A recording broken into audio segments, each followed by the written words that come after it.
Nzoia County say they're yet to get their children vaccinated. The mothers say that the said vaccines are not available at their nearest health facilities. Parents have called on the government to provide facilities with vaccines in order to protect their children from preventable diseases. The Ministry of Health had announced the disbursement of vaccines across 9 regions in order to address the shortage that left about 300,000 children not vaccinated. You're being urged to get registered for the new Health Insurance Fund SHIF as the exercise is set to kick off. First Lady Ruto Rachel says that by doing so, you'll be able to access health services at affordable rates. We urge the residents of this county to embrace the rollout of the Social Health Insurance Fund, which will see all Kenyans access quality health care without exclusion, in line with the policy of leaving no one behind. I encourage the county government of Uasin Gishu to pursue further partnerships and technology integration in service delivery. Health PS Mary Muthoni on her part assured Kenyans that with the SHIF insurance cover, they were sure of getting treated for all kinds of illnesses. Mambo ya dialysis, tunashinda kwa WhatsApp sahi, tukichangia kila mtu. Everybody will be treated. If your card for social health insurance haifikishi pale, then we have a fund called the Chronic Illness Fund. We will not go into harambes again. Serikali ndio itakusimamia hata ukiwa na hiyo ugonjwa kubwa. Opposition leader Raila Odinga has always stood as a nationalist. His appeal crossed regional lines. His titanic battle for the presidency with William Ruto in 2022 boiled down to who would get the most votes in Central. It is therefore both surprising and unsurprising that Raila has suddenly endorsed the one vote, 1 shilling mantra of Deputy President Rigathi Gachagua. This campaign is designed to win votes in Central because it will pump money into smaller, densely populated counties at the expense of larger, less heavily populated counties. And amidst uproar over proposals to raise various taxes to an array of abundant population as contained in Finance Bill 2024, Public Service Cabinet Secretary Moses Kuria now says it is the right of any government to raise levies as it deems fit. Kuria defended the Kenya Kwanza administration, terming the move to increase taxes as its legitimate right in a bid to generate revenue for the country. It is a legitimate right of any government in Kenya or anywhere in the world to raise taxes. Because it is only by raising taxes. There is no other source of money for government, to run government, except taxes. When we borrow for one reason. Why do we borrow? Because we can't raise enough taxes. Yeah? So the primary source, the only legitimate, bona fide primary source for running a government is by raising taxes. So you cannot take me to court for raising taxes. Kuria has also admitted that despite Kenyans presenting their views before the Parliamentary Finance Committee on the bill, the government cannot implement all their concerns. We listen to all the arguments. We listen to all. It's a very comprehensive process coming from us in government, within the executive, before even we move to Parliament. And then even within Parliament, our majority, we control the committees in Parliament. Honorable Kimani Kuria, Honorable Ndindi Nyoro, and all the other teams, they now get to the process of public participation. Now, out of every 10 people who tell you, I don't like this and that, we don't implement all. It's a fact. However, Kuria has claimed that the government aims to reduce the tax it charges Kenyans in the near future after the economy is better. And I want to speak not to you, but I want to speak to Kenyans. Because we are going to take some very painful measures to bring everybody into the tax bracket and to make everybody a taxpayer. Once we do that, and it's going to be painful, once we do that, my hope and my faith is that within the next 2 years, 3 years, we'll be able to bring down taxation. I want to live within this term of the first term of President William Ruto. And moving on is that a Busia court has sentenced a suspected terrorist to 30 years behind bars Nearly 18 months after the initial commencement of the trial in December 2021, Jaktan Jacob Kanuti Elias Abdul Hakim was arrested in Siaya for his connections to both Al-Shabaab and the Islamic State of Iraq. In its ruling, the Busia court argued that evidence tabled before the bench had proved that Kanuti was guilty of the charges leveled against him. That's the Newswire. I'm Leah Ubaga. 2.5 SpiceFM, Kisumu. The following takes place from 6 a.m. to 10 a.m. every weekday on SpiceFM. When you're impeached, you're impeached. When you are sentenced, you are sentenced. Madam Chief Justice. Until the sentence is set aside. Ukibeba vitu kwa roho utakufa. If you carry things in your heart, you will die. The reason for which you went to school and then gathered experience, that reason must be paid for. Oh, right. Oh, okay. This level. Shape up or ship out. Levels don't change. No. It's about shipping up. You know my business partner here. Shipping out. Are we talking about the ship in the bathtub?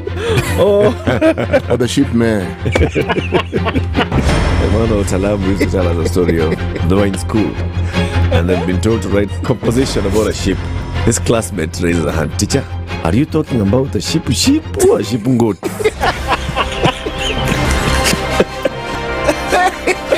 The Situation Room, Kenya's biggest conversation. It's critical that people pay taxes. But then taxation has to have a limit.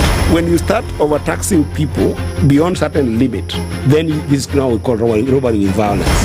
we are all struggling, but we don't show. If you're not doing well, shame on you. But you have to say, I'm broke and I'm struggling. We are not okay until everybody is okay. We are pretending to have political parties. Why don't we just be honest? And we say, these are the Luyas, these are the Kambas, these are the Kikuyus, and we find ourselves in Kenya. You know, with politics and leadership, no matter what you do, there will always be a complaint. There will always be the assumption that you're either stealing or you're not doing things right. As a leader, don't fear. If you know you're doing the right thing, you've thought about it, you've got an expert advice, do it, then understand later. This country, we don't need prayers. Prayers is between you and God. Good governance and thinkers who care about the country and not their stomach. Yes. That's what we need. The Situation Room, Kenya's biggest conversation. One of the things that are ailing our country is negative ethnicity. You find you as a state officer, instead of thinking as a Kenyan, you think like a tribal person. Let me tell you something. The biggest problem we have had in this country is a leadership deficit. There is nothing that you are going to do in the process of change if you are not a risk taker. So you really have to pursue your vision to a logical conclusion and even be ready to step on people's toes. When it comes to the economy, you can't run away with it. They say statistics are like bikinis. They reveal a lot, but they conceal the vitals. And so government people would throw statistics at you and tell you they're revealing a lot of information to you, but it's really concealing the real vitals. We need to get out of that, because when we want to grow our democracy, one basic thing that really requires to be understood by the political class, by all of us, is institutions are critical. This is the Situation Room, the only way to start your day.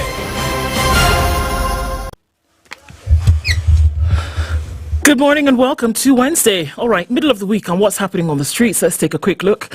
Starting off from the Thika Superhighway, traffic coming through towards, anywhere has not really started. I think we're going to be fine, at least for now. Still early. We'll see some movement coming in towards that Valley over the Drift and then out towards Muranga Road. That looks like it's going to be busy. I mean, we always know that because the service lanes end at some point, we'll have some traffic, right? Other parts of the city not seeing an issue at all. If you're coming in from I think a superhighway out towards the CBD will be okay. Coming out of Westlands also looks good off of Wayaki Way, Northern Bypass, Eastern Bypass, Southern Bypass. Everywhere is looking all right. Limuru Road then coming into the city is okay. Today we'll take a look at what's happening in other towns in the country. Mombasa, coming out of Kisumu, Eldoret, and also different parts where there might be a little bit of traffic. We'll take a look and see. How about you talk to us through the morning on SpiceFM KE on X, hashtag The Situation Room.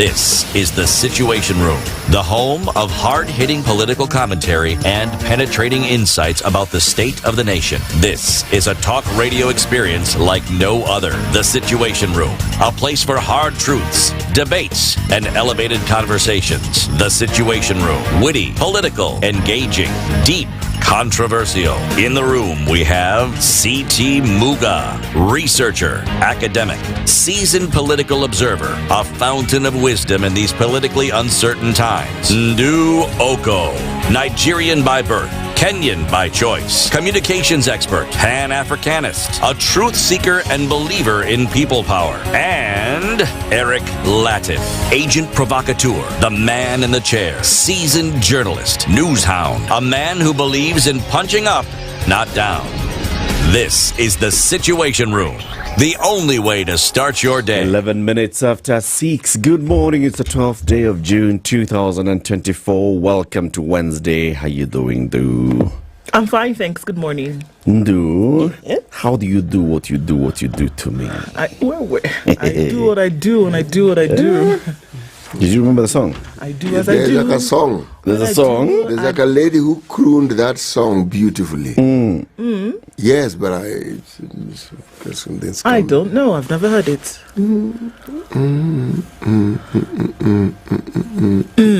It's like that. Je ne sais pas, monsieur. There are several songs. There's Hi, don't you do That's what you do, what you do, what you do. It's SWV who sang it. SWV. Sisters with Voices. Those sisters had voices, definitely. It's dudes. Oh, yeah? It's some dudes. It's some dudes who dudes. sang it? The dudes have voices that like sisters. That one, yes. There's a girl group who sang that as well. Somebody repeated it, eh? I can't remember, but I know what you're talking about. You know, huh? Yeah. Yeah? You took off your hair. Do what you do. Imagine, Buana. Why? Yeah. I thought you were gearing up for the winter. Yeah? He is. I thought you were gearing up for This the is winter. it. Oh, this is it? Yeah. This is it. You first prepare. You first prepare and then now you nini. So that by the time sasa baridi inaingia, uko na fresh coat of hair. Oh, fur. Yeah. It's called pruning. Pruning? Bas, that's it. You've pruned the forest. That's it. Sour.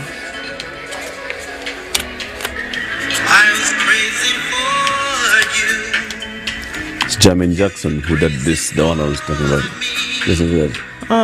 How could something so right? Yeah, then ile chorus ndio inakuja hiyo, ndio. I don't know the song. Aja, sikia. Let's wait.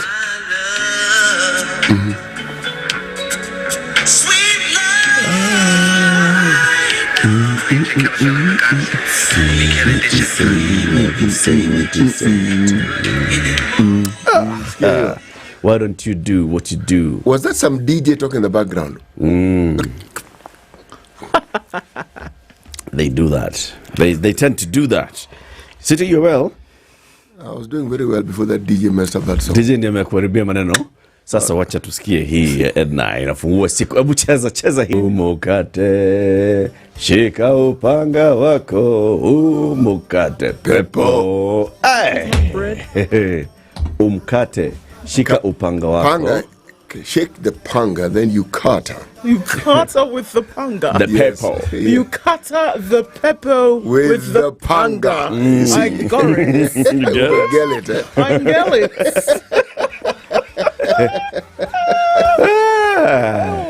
I get it. Unaona wale jamaa? Wanaitwa Mtawali's Band. Mtawali's Band ile. Mtawali's Band pale. Wimbo kibao kinyo chajulikana kama shika upanga wako.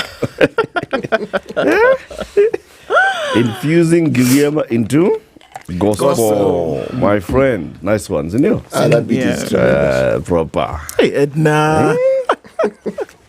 Akona upanga yeye Ednah. Ni kama bwana na ameshika. Mukate pepo. Mukate. Hiya, let me tell you what we shall be discussing today. Where is that thing, Ednah? Where is it? I've lost it. You have lost it. I have lost it. Oh my goodness. You're lost. Where is it? You're lost. What is happening? Oh my goodness. Oh my words. Hiya. At 7 o'clock, we shall be talking about the transition to Social Health Authority. What's in it for Kenyans? Now, from the 1st of July, mambo sasa yamebadilika. Nakumbuka hiyo wimbo? Ona mambo yabadilika kwa wema wako. From 1st of July, first of all, your salary inakatwa 2.75. Inaenda. Kulipa nini? Health. And now everybody, you're above 18, mandatorily you pay to the Social Health Authority. Are we together? Yes.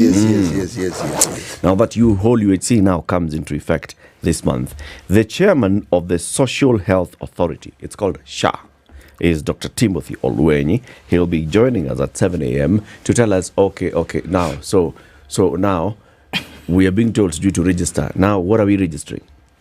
Do I have to register if I've already been registered to NHIF?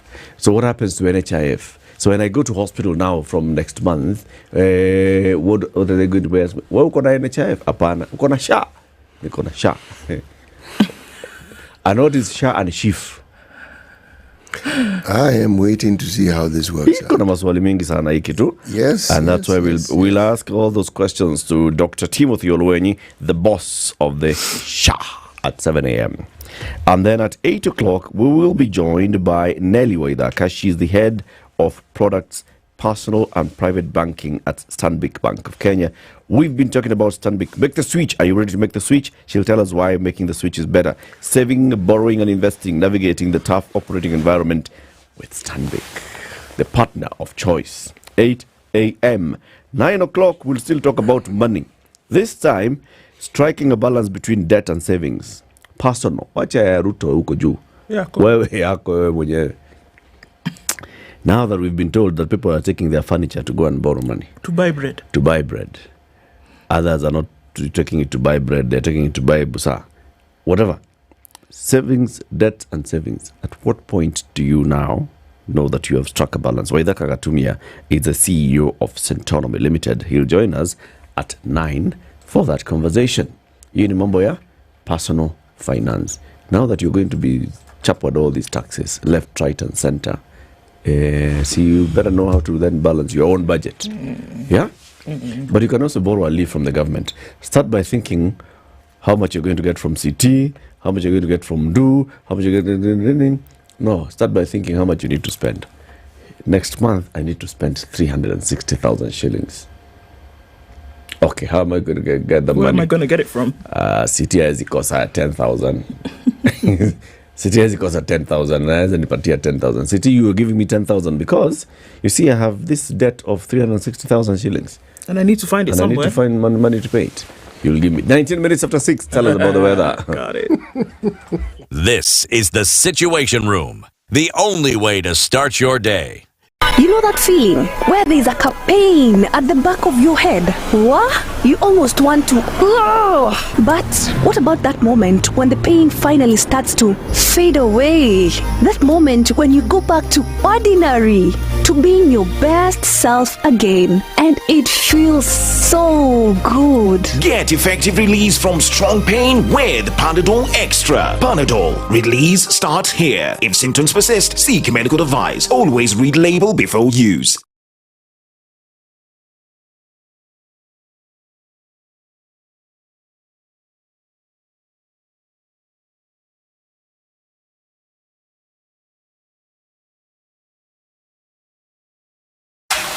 The weather with SpiceFM.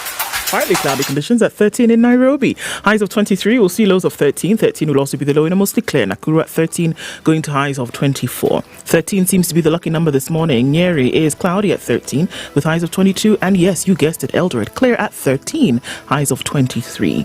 Mombasa is clear at 23, highs of 30 and lows of 23. 25 will be the low in a partly cloudy. Malindi currently at 26. 18 and cloudy in Kisumu with highs of 27.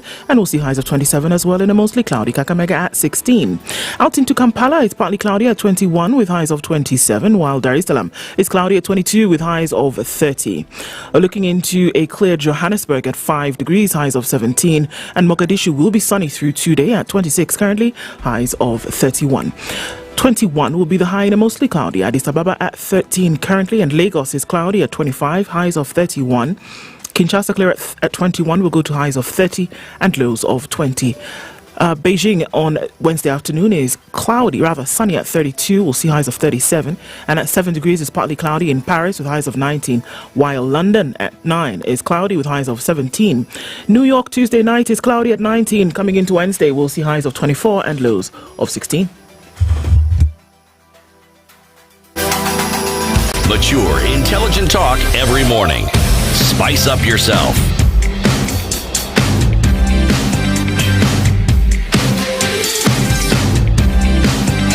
Mornings done right. 94.4 Spice FM, Nairobi. Tuambie nani yako kwenye mtandao. Peter Kiari says, good morning, team. Mombasa honors you, Eric Latiff from Okoh, and CT Muga for the job you do. Why, thank you, Mombasa. We thank you too. Robert Mbogo says, good morning from Mombasa as well. Raphael Kige says, good morning, team. Looking forward to nice conversations today. Let's get into it. Oh, happy day, says Josh Kamal. Yeah, about to join you. Okay, let's start, CT. Oh, happy day. Oh, happy day. Oh, happy day. Oh, happy day. When Jesus washed. When Jesus washed. When Jesus washed. Oh, when Jesus washed. He washed my sins away. Oh, happy day. Na na na na na na na na na. Nah. Now continue. Okay. Josh is the one who started my voice this. has been tested completely. I will be surprised You can do if I can baritone. You are going to have a happy day. I started on a low tone. deliberately. Right. Carry on. This was Josh who brought this in, and he says, good morning. He's tuning in from Swindon in Wiltshire, in the UK. Good morning. Kindly work on the sound. Hey, Brian Otieno, we've woken up with violence this morning. Sawa Basti. They'll do like that. Evans in Tabo says, good morning. Nyaboke. Hey, wave at Evans. Thank you very much. He's waving at you. Milton Awiti says, good morning from Michigan. Ready for the show. One Mike says, good morning. Happy hump day. Okay. It's Wednesday. Yo. Oh, Neo. It's the hump of the week. And then you get, all right. Yeah. Get over it and then get back down. Yeah. Great. Even Changao says, good morning. Okay, let me just go really quickly. Leo says, hello, Princess Ndu. Thank you. The way I look at you, your shift could be Kidu 100 and Eric 150 and CT 200. Yani, in all of this, I'm the one who's looking like the poor woman. It's not quite what you think, actually. The one 4 is the higher one. It's like in class, number 1, 2, 3, 4. So Eric and I are not doing too well. Wow, okay. Good morning, Spice is inspiring. Good morning to you. Agri Momanyi says, good morning. Who is that person who tried to impersonate Latiff? We'll deal with him. Latiff. Anne Gore, good morning, beautiful lady. Good to see you in the room today. Edward Ropp says, good morning. John K is also greeting everybody. Hamjambo, Kenyans need to hit the streets due to overtaxation. James Kamal says, good morning. Jumbo Situation Room getting you loud and clear here in Forney in Texas. Cash Bish is tuned in as well. Simon Ushuru says, good morning. We will overcome one day. Okay. Tibbs Muge, good morning. Tiberius, how are you? He says that the tourism sector has been fairly quiet during the finance bill discussion. Well, Dennis Gidenji says, good morning, tuning in from Uganda. And Omosh says, good morning to everybody. And you're talking about CS Korea. He's amazing you. He does that a lot. Malala says, good morning. Isn't it ridiculous when a minister says they won't take into consideration our concerns? Yes, it is. Our fact said Makori says, good morning, tuned in and says, Aluta what? Aluta continua. Yeah. Oloika Nkoroy is where Alex Vundi is tuned in this morning. And Brian is being deep this morning and says, the lion doesn't turn around when the small dog barks. Keep your focus and laugh at the distractions. Mashari and Jerry is tuning from Portland, Oregon. And Bishop Sami Irongo says, Guten Morgen from Berlin. A faithful villager follows Kenya's biggest conversation. Well, thank you, Bishop.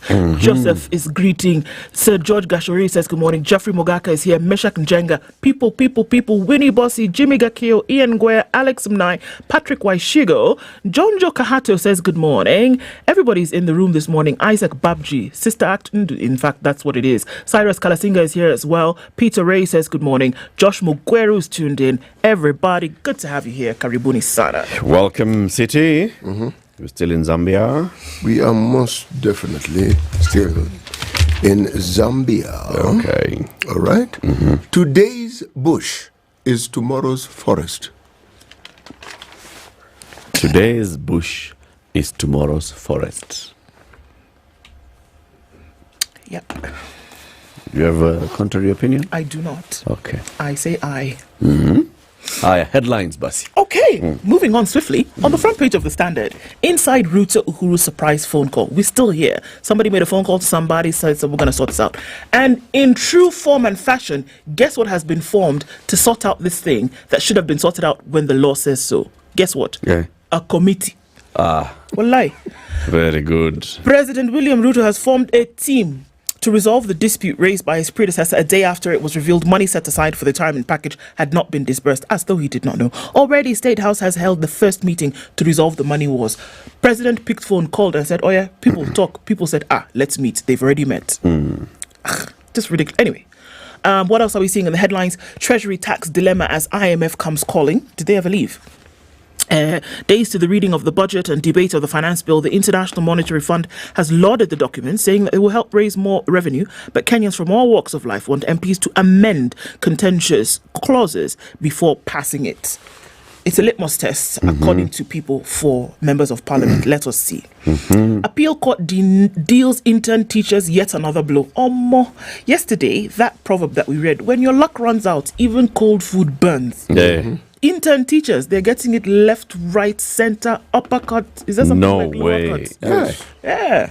Court says you people have messed up. Even as you come to appeal to us, the truth of the matter is that you absconded duty. Malawi mourns VP killed in crash. Very, very sad day yesterday. And it was just really, really unfortunate that yet another plane crash has claimed another life. Cop Bank pays 8.8 billion shillings in dividends. CT, you like that? Of course I will. Yeah. On the front page of the Nation, again, it's this hullabaloo about, Ruto and Uhuru seeking to end perks row, who didn't pay what, which car was not bought. Yeah. So they're going to call each other, or they called each other, and they're going to sort it out. Sour. Low medical oxygen supply blames for increase in public hospital deaths. We're going there again. Good grief. More students apply to join private university, numbers rising to 18,555 from 9,622 last year. Now, pump prices set to rise on new plan to raise fuel levy, and they're talking about raising the fuel levy from 18 shillings to 25. This was the brilliant idea of one CS Onesimus Murukomen. Okay. The return of regional politics, again, did they ever leave? This is the question. Lawmakers are questioning the Commission for University Education over the 277,000 first-year slots in varsity. Yeah, and they're asking questions about what on earth is going on. Sawa. Voila. The Business Daily. Big headline, Murkomen reveals plan to increase fuel levy by 39%. Motorists will pay more for petrol if Parliament approves a proposal by the Transport Ministry to increase the fuel levy from 18 to 25 bob a litre to raise cash for road maintenance. Taga barabara, taga pesa. Transport Cabinet Secretary Kipchumba Murkomen has urged the Finance and National Planning Committee of the National Assembly to approve that 39% rise, saying the current rates were last reviewed in July 2016 and they don't cover inflation on road construction and maintenance costs over the period. Okay? If they approve it, there'll be a 25 bob surcharge per litre of fuel just to go for road maintenance. All right? Higher. Other headline. Why Kenya lowered appetite for IMF debt. Apparently, Kenya has cut back on its planned borrowing from the IMF by 7.2%. That is to 465 billion shillings. after partial repayment of the debut Eurobond that unnerved global investors. This comes weeks after the country's budget support from the World Bank was reduced in size by 20% to 155 billion. The IMF said, well, now that you guys have sorted out that Eurobond, then you don't have to put all that money at your disposal. Let's reduce it. So even the Kenya is like, hata sisi by the way hatutaki hiyo pesa yenu. Hata sisi hatutaki hiyo pesa mingi. Tika headlines. Egerton medical training cost dwarfs top universities. When you think about medical school, what comes to mind? The University of Nairobi, right? Kenyatta University, which has a facility. Well, they don't have it, but it's near there. Moi University, which has MTRH. But there's Egerton University. It's also offering medical. And theirs is the most costly of all. For you to go there for 6 years and learn how to chop people's butt. Bank sees rising loan defaults on high interest rates. Bank loan defaults are projected to rise further in the coming months on sustained high borrowing costs amid toughening economic conditions. This is why this conversation with Stanbic is going to be very important. 9.5% fixed. How are they doing it? They'll tell us. What sorcery is this? Coffee sector reforms boost prices but stall sales and exports. Reforms in the coffee industry, spearheaded by Deputy President Riggy G, have marginally boosted the pricing of the commodity, but they are yet to deliver an improvement in the volume of production, the volume of sale, and the volume of export shipments. So tunaongeza bei ndio, lakini kwa ground, coffee berries are the same in volume. City. Hiyo kitu ya nini? The Star, top right hand corner in Till Green, resource allocation, varsity agency on the spot over student placement. The spot is a simple one.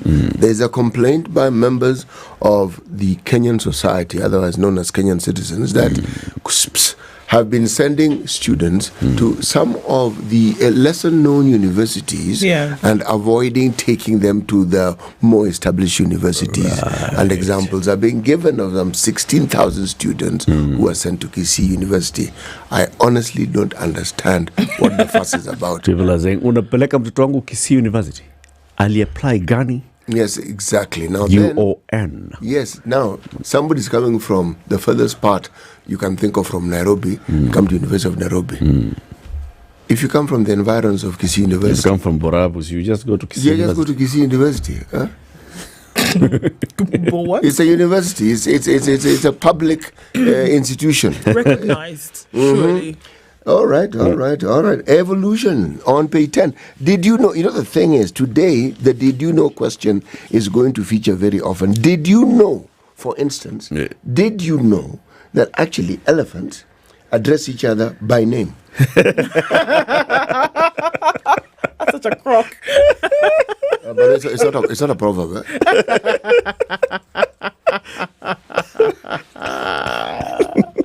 Really? Yeah, well, there's a new study. Oh, hi, Frank. Well, where are you going? Well, how are you, James? I just come from washing my trunk. Hi, really? Jumbo. Yeah, that sort of thing, okay? Jumbo. Jumbos, like humans, maintain strong bonds with family members and associates. Okay, this is a study. Researchers at the Save the Elephants, Colorado State University, and Elephant Voices have recorded vocalizations from wild African elephants in Kenya that suggest they address each other with individually specific calls dubbed vocal labels. Okay, there. Okay, so I have heard that they're quite sensitive animals. They mourn. They do. They do. They mourn the fallen ones. Mammals mourn. They celebrate birth. Yes, elephants. They tear. Yes, they do. Yeah, they do. Yes, emotion. They do. Yes, they do. If they celebrate birth, they also have a naming ceremony. Yes. So everyone they even has have a name. and they even have a graveyard. So everyone has a name. Yeah. So they call each other by name. Yes.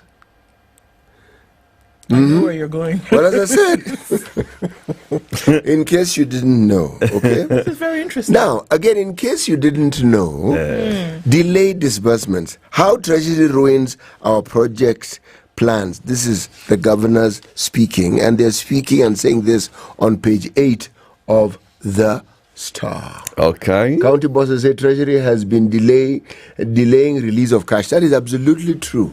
Absolutely true. Okay. Did you know that Kenya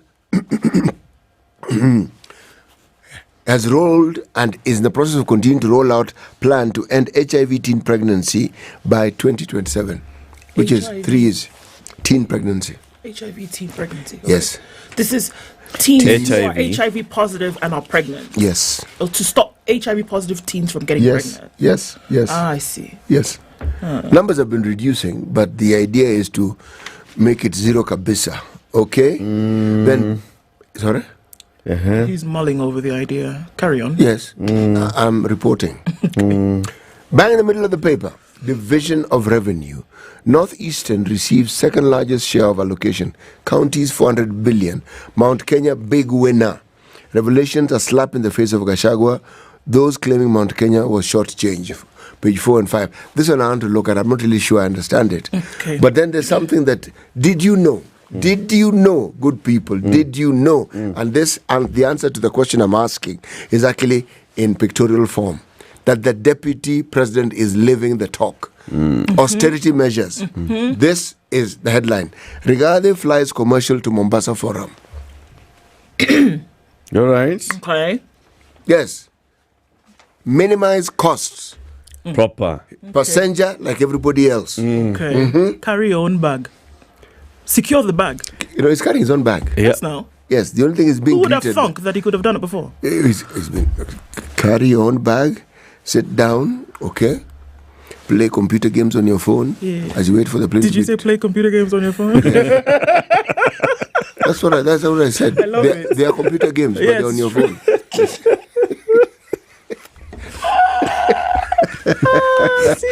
And there's picture.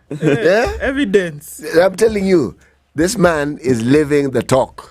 Okay. In case somebody doubts that the DP is living the talk. Yeah. And somebody just happened to randomly capture the evidence of this. Austerity measures are being seen. Yes, in plain sight. One man, one bag. One man, one bag. And the bag has to be one blue. guitar. Yes. Tell us about traffic. 22 to 7. This is the Situation Room, the only way to start your day. Yo, there's traffic on the Thika Superhighway this morning and it's coming in hot all the way through towards that Allsops Junction and then out towards Survey. You're going to stop at Wangari Maathai Way through towards Westlands if you're going in that direction, or you're going to make that turnaround coming on Uhuru Highway into the CBD and you'll be fine. Right around that Globe Cinema roundabout, which by now would have been teeming with traffic, not an issue. You're free through towards the city and then all the little different fingers out towards the CBD were all right. It's starting to build up on Jogo Road, not in the red yet. Landys will see some movement as you go in and outbound towards the city and then back towards Lusaka Road. So watch out for that. There seems to be a bit of a hold up on Langata Road as you approach the Nyeri Stadium roundabout and then heading towards Uhuru Highway. It's going to pack a pretty punch today, Uhuru Highway. Let's keep an eye on that as we get through it. Right around Capital Centre, a bit of a hold up, not knowing what's causing that, but one to watch and see. Eastern Bypass then coming in through towards North Airport Road. Looks good. We're able to get through that without an issue. Surprise, surprise, Kangunda Road traffic already this morning in and outbound as you approach the Eastern Bypass. So, you know, it's going to go slowly along towards the city, but should be all right. Okay, coming in from Kikuyu, touching on Naivasha Road and then coming through towards Ngong Road. That's going to build up as we continue through the morning. It's still early pickings. Let's see what happens as we get through. SpiceFM KE on X, hashtag the Situation Room. Mature, intelligent talk every morning. Spice up yourself.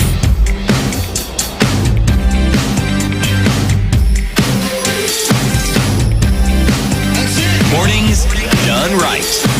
94.4 Spice FM, Nairobi. So Leo has told me that it's not because I'm the poorest, it's because I'm the youngest. That's why are you? According to him, that as you grow older, you're going to need more in terms of health coverage. And I leave that there. So while people are calling each other and forming committees about whether you're going to be giving your money and paying your cars and I don't know what, 1.1 billion shillings that has not been dispersed and according to the law, blah, blah, blah, parents are left in the lurch as learners are sent home for fees. In this same Kenya, where that is happening, this is also happening. A move by high school principals to send students home due to non-payment of fees for tuition and remedial classes has left parents in the lurch. The demand for remedial fees comes despite a government ban on remedial classes, with principals insisting that it is meant to boost education standards. They also say that there's no money to run the institution due to delayed disbursement of what? Money, capitation. Capitation. In most secondary schools, remedial classes are mandatory. That's what I've heard. National Parents Association Chairman Silence Obuhatsa blamed the state for the crisis, saying it had forced schools into bankruptcy. Surely, what do you expect us to do? We are saying that remedial classes are mandatory and they have to pay for them, and we expect that money so that we can use it, because you have not sent us the money that you're supposed to. So just don't even bring your finger here. Mr. Buhatsa said that he met with the Kenya Secondary School Heads Association National Chairman Willie Kuria, who confirmed that capitation funds have not been released. They were supposed to be released soon. They have not. According to Mr. Kuria, the state only released 40% of capitation funds last term. Remember what's supposed to happen? 50% is supposed to be released in term 1, 30% is supposed to be released in term 2, 20% is supposed to be released in term 3. We are now going towards half of term 2, and we're still waiting for 10% balance of term 1, which, mind you, that 40% that went in term 1, we don't even know what it was supposed to be filling. Now, every child was given 8,200 instead of 11,122, which is what was supposed to happen last term. He added that to date, the capitation balance for the first term has not been released. Principals cannot run schools without money. I mean, it seems like basic maths, does it not? And the government knows this. I mean, surely. Principals are in a dilemma. This is a circular. There is a circular that was released by the state barring them from sending students home due to fees or any other funds. But then again, how do you run a school without funds? It's a question. Big one. Parents, he added, should also pay school fees, as the institutions have huge pending bills arising from non-payment of fees. Lack of capitation is forcing principals to illegally send students home to fetch these fees. Mr. Obuhatsa urged the government to support schools. Capitation funds should be released immediately. This is not a matter of soon or as soon as we can. They need to be released to enable principals to manage school affairs. Otherwise, the state should address how principals can sustain children in schools without money, especially by boarding schools. Meanwhile, opposition politicians have called on President William Ruto administration to release capitation monies to the schools. I mean, come on, it's not rocket science here. You want the school to run. You've said that you're going to send money, which is the national policy for education in the country. So come on, guys, send the money. Now, in the situation whereby you have failed to do so, and we have now added, what then do you expect people to do? What is it? What do you want? So now that's why the guys have said, you know what? Now you tell us what you want. You've told us not to send them home. You've told us not to increase fees. You've told us not to charge remedial. You've not sent us the money that you're supposed to send us for these children to go to school. What magic, what sorcery do you expect us to perform so that all these things can run? You teach our children. Yeah, exactly. And we bring them to Jogo House. Just teach our children. We don't care. Come on, man. Let me tell you some drama that's been happening. The day before yesterday, there was an announcement that the company with the largest number of insurance clients in the PSV sector, direct line assurance, has been shut down and all staff sent home. This announcement was made by Dr. S.K. Masharia, who says he has control of this company. Said, tomorrow shut down, everybody go home. This company not working. On the afternoon of May 15th, businessman Samuel Kamau Masharia wrote to Diamond Trust Bank to wire some 400 million shillings dogo money belonging to Direct Line Assurance Company to a housing company that he owns, unaware that this would awaken a 5-year-old fight with the insurance regulator. The amount was wired to an account belonging to Toy and Suna Holdings, a company owned solely by Mr. S.K. Masharia to finance the development of stalls and low-income housing at Toy Market in Nairobi. A whistleblower led the Insurance Regulatory Authority to freeze the 400 million, triggering a chain reaction that saw an angry Masharia shut Direct Line and dismiss employees before the regulator revoked that regulation. Wait, hold on. Macharia had said, close that thing down, go home. The dispute has started the 5-year Direct Line Assurance ownership battle, with both parties keeping conflicting shareholder records. The regulator has previously described Macharia as a minority shareholder with a 10% stake through Royal Media Services, which does not entitle him to stage a corporate coup. But Macharia disputes the IRA's list of Direct Line shareholders, with the billionaire insisting that he and his associates are majority shareholders and therefore they have a right to call the shots in the company. This position continued on the businessman and egged on the businessman to order closure of Direct Line on Monday evening, prompting a furious reaction from IRA. IRA CEO Geoffrey Kiptum yesterday dismissed Macharia's move, saying the purported actions are null and devoid of any legal effect, and as such, the insurer continues in full operation as licensed and approved by the authority. The purported transfer of assets of the insurer to any third party is therefore null and void. Policies issued by Direct Line remain in full force and in effect, and the insurer remains liable for any claims arising therefrom. Policyholders of the insurer may continue their operations. This is what the regulator is saying. So what is the issue here? The regulator maintains that it has the sole authority to approve, suspend or cancel the operations of any insurance company. You'd expect that this is the case, right? Right. But unknown to many in the market, Macharia and IRA have been fighting since the 3rd of June, when a whistleblower informed the regulator that 400 billion had been transferred from Direct Line to the company called Toyan Suna Holdings. IRA went to court.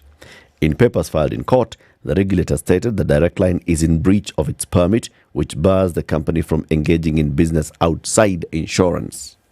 It added that Macharia upset the law by transferring assets of the insurance from to a third party, Toyan Suna. Direct Line was established in 1998 by John Macharia, the son of the Royal Media Group owner, who died in a road accident in April 2018. IRA obtained orders freezing the money pending the determination. Justice Alfred Mabea granted the freeze order on June 6th and directed the case to be mentioned on the 18th for further action. A few days later, Mr. Macharia, as chairman of Royal Credit Limited, one of the shareholders of Direct Line, announced that the insurer had closed operations and laid off its staff. The Direct Line board of directors has been dissolved, he said, and the assets taken over by Royal Credit Limited. Employees have been dismissed and Direct Line will no longer issue insurance services. Kitaka kuuza nyanya kwa market, shauri yao. But insurance, hatufanyi tena. The communication caused panic. Of course, Direct Line Insurance controls 69.6% of the PSV industry. 70% of PSV insurance is with Direct Line. Now imagine one statement one evening saying, from tomorrow, no insurance. No insurance. This clearly is a tip of the iceberg. Because if this company was started by his late son, it means it was his late son's company. Remember, there's been a tussle about the ownership of Direct Line, the ownership of any company that the son owned. Yep. I don't know how that tiff has continued, but when you say that other shareholders have been told to generally go suck a lemon, then I think this fight is just about to get ugly. Indeed. Yes. This is one of those that, and that you thank God that there's a regulator for such a sector. You certainly do. You certainly do. You certainly do. Because can you imagine now, one day you're just waking up and you have a fleet of matatus and you're told they're not insured. Yeah. Which means you can't move. Overnight. How? You've lost it. But even then, when you think about it, how does an individual decide that they are the ones who are unilaterally going to cancel? The insurance cover is given by the what? Company. The company. Yes. But there's a whole slew of other institutions behind that particular action. Yeah. Sure, I think definitely coming from the premise that this is my company, that I can do with it as I wish. All regulations and regulators be damned. I can do what I want. There's that question also about the ownership. But this one, let's say we are yet to get to the bottom of this, and more will be coming from this particular situation. Oh, for sure. I think there's a lot more that bubbles beneath the surface, and it'll come out. Yeah. It will come out. Right. That's what. Right. Yes, City. Kenya struggling to secure long-term financing. PKF. Kenya is grappling with the long-term financing for its operations as last year's market volatility still continues to impact the market, according to business advisory firm PKF. PFK said high interest rates and depreciation of local currency against the dollar last year drove down the valuation of the bonds held by investors, deepening the apathy for new long-term government papers. PKF Chief Executive Alpesh Vender said that the experience of bond investor last year led to the investor apathy, with most trading with caution. Step, you know the chameleon steps. It's like you're moving forward, but you're actually just rocking, and then gingerly you touch down, then you start with the other foot. Right. Investor apathy refers to a lack of interest, enthusiasm, or engagement from investors towards investing in financial markets, specific sectors, or particular assets. Rising interest rates reduce the market value of bonds. Let me repeat that. Rising interest rates reduce the market value of bonds, leading to unrealized losses for banks. These losses impact the bank's capital for the bond held by trading and available for sale. Yes.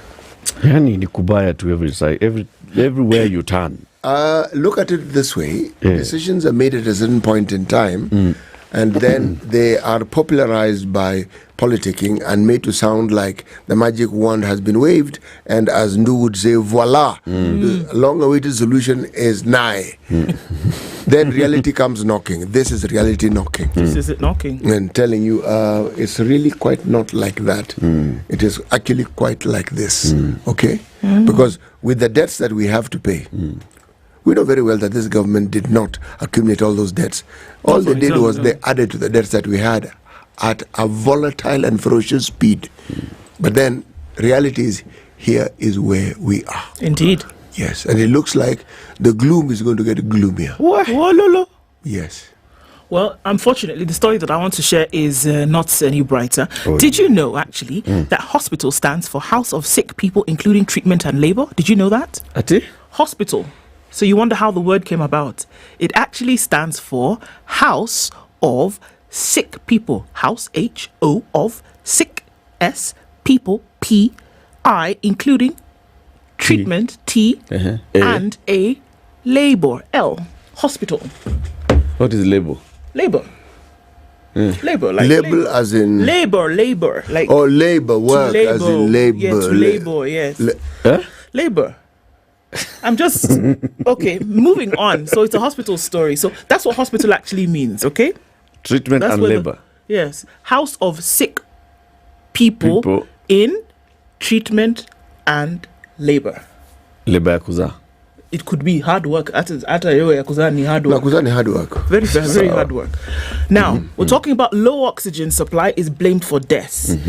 A study by the African Population and Health Research Center has shown that increasing input costs in the production and distribution of medical oxygen is the reason the country is losing thousands of patients at public hospitals.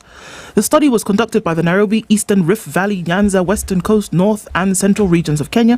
According to the research, critically ill patients requiring intensive care or high dependency are referred to level 5 or national referral hospitals, as the lower levels hardly have access to medical oxygen. So usually they're saying by the time they've reached a referral or level 5-6 hospital, they have unfortunately passed. In April 2023, President William Ruto flagged off 20,620 medical oxygen cylinders to counties in what he said would transform Kenya's healthcare system. He then announced that the Global Fund, through AMREF, had donated $41.7 million to support oxygen supply and infrastructure improvement at hospitals. That's what was supposed to cover all of this. That money was to sort out tanks, the oxygen itself, the installation, absorption, oxygen generation plants, etc. However, the Institute says that tariffs on electricity and fuel prices, as well as reliance on imported cylinders and disruptions in the global supply chain, have made the cost of oxygen unbearable. So folks are not able to purchase it. You can install whatever you like, but they're not able to purchase the oxygen. And this has led to death in the thousands because that oxygen is not available even at these places where these 20,000 plus oxygen Because of why? were installed. Because of increase in prices. So Increase in price of what? the oxygen itself. But hospitals make their oxygen there. No, apparently they do not. So they have installed capacity for oxygen. They've installed capacity, but the thing itself is not just there anywhere. You know, even though they have installed capacities, they often have to buy. They have to buy the oxygen. Yeah. Why are they buying? Capacity. Yeah, why? Why are they buying? Yeah. Yes, the question arises, why are they buying? They have If you have capacity. installed the capacity to have oxygen. To store. Yeah. To store, not to generate. Not to generate. But why don't they have the capacity to generate? Because I want a person. So, okay, let's even say that they don't have the capacity to generate. You're buying, all right? There are facilities that are buying. We import medicine, for crying out loud, and you have it in the hospital. Yes. You are buying oxygen from a company that is making oxygen down the road or down the county or down the two But counties. it's around here. Right? Anyway. But it's around here. And you're not able to have it because of cost. Cheni. Chezo, Kuna. you don't like that story? Kuna, hiyo ni uongo. Medical oxygen suppliers in Kenya have reported delays in receiving payment for their services, therefore contributing to the mounting pending bills in the health sector. Oxygen remains neglected and receives little priority in budgets. The researchers explain that despite COVID-19 highlighting the critical importance of medical oxygen, it has remained largely unprioritized by county government. So they say, oxygen. Kitambo mtu anakuja wanaitisha oxygen it will be long. So we'll buy it later. Now, the buying later has resulted in thousands of deaths, thousands across the country. That's a seriously bad story though. Lakini hiyo story ya hospital ati house you of Manji at hiyo ni story za jaba. House of Manji tena. Hizo ni story za jaba. Ati hospital stands for you house. Who wrote that thing? House of sijui sick people. That's a lie. So like so what do you want it to be? And labor. Treatment and labor. The House of Manji. Hospital stands for House of Sick People, including treatment. Including treatment and labor. What's wrong with you? Some nini in the morning. Kwenda. Glory. Kuna. Hiyo ni uongo. Uongo kubwa. Just because you don't like it don't mean it ain't true. Kuna. There's no way. The house of sick people is Is the hospital not a house of sick people? Or do you go and do party? Do you go to party in the It's hospital? okay. The hospital is a house of sick people, but you can't tell that is the origin of the other hospital. Actually, it doesn't make sense at all. Because in French, hospital is l'hôpital. And it doesn't make sense. How? So in French it's what? Maison du lait. No, that's what I'm saying. No, it's not. So I've often wondered where my people call this one. Hospital. L'hôpital. Hospital.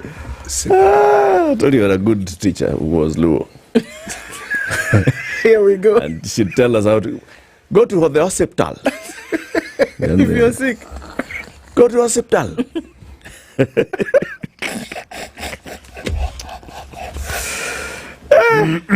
But I got it, it's a hospital. You didn't know where you were being sent to go. I know you were getting something, but then you're like, aye. Okay. Hospital. Hospital. And that's the Luo word for hospital. Hospital. Hospital. Wow. 7 a.m. The chairman of Hospitals is coming next.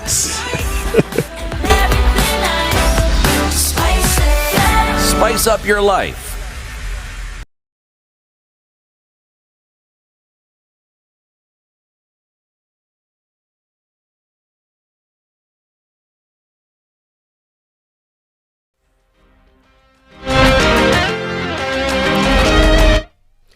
Good morning. This is the News Wire. I'm Leah Ubaga. Kenyans applying for the national ID card will be able to get them within 21 days.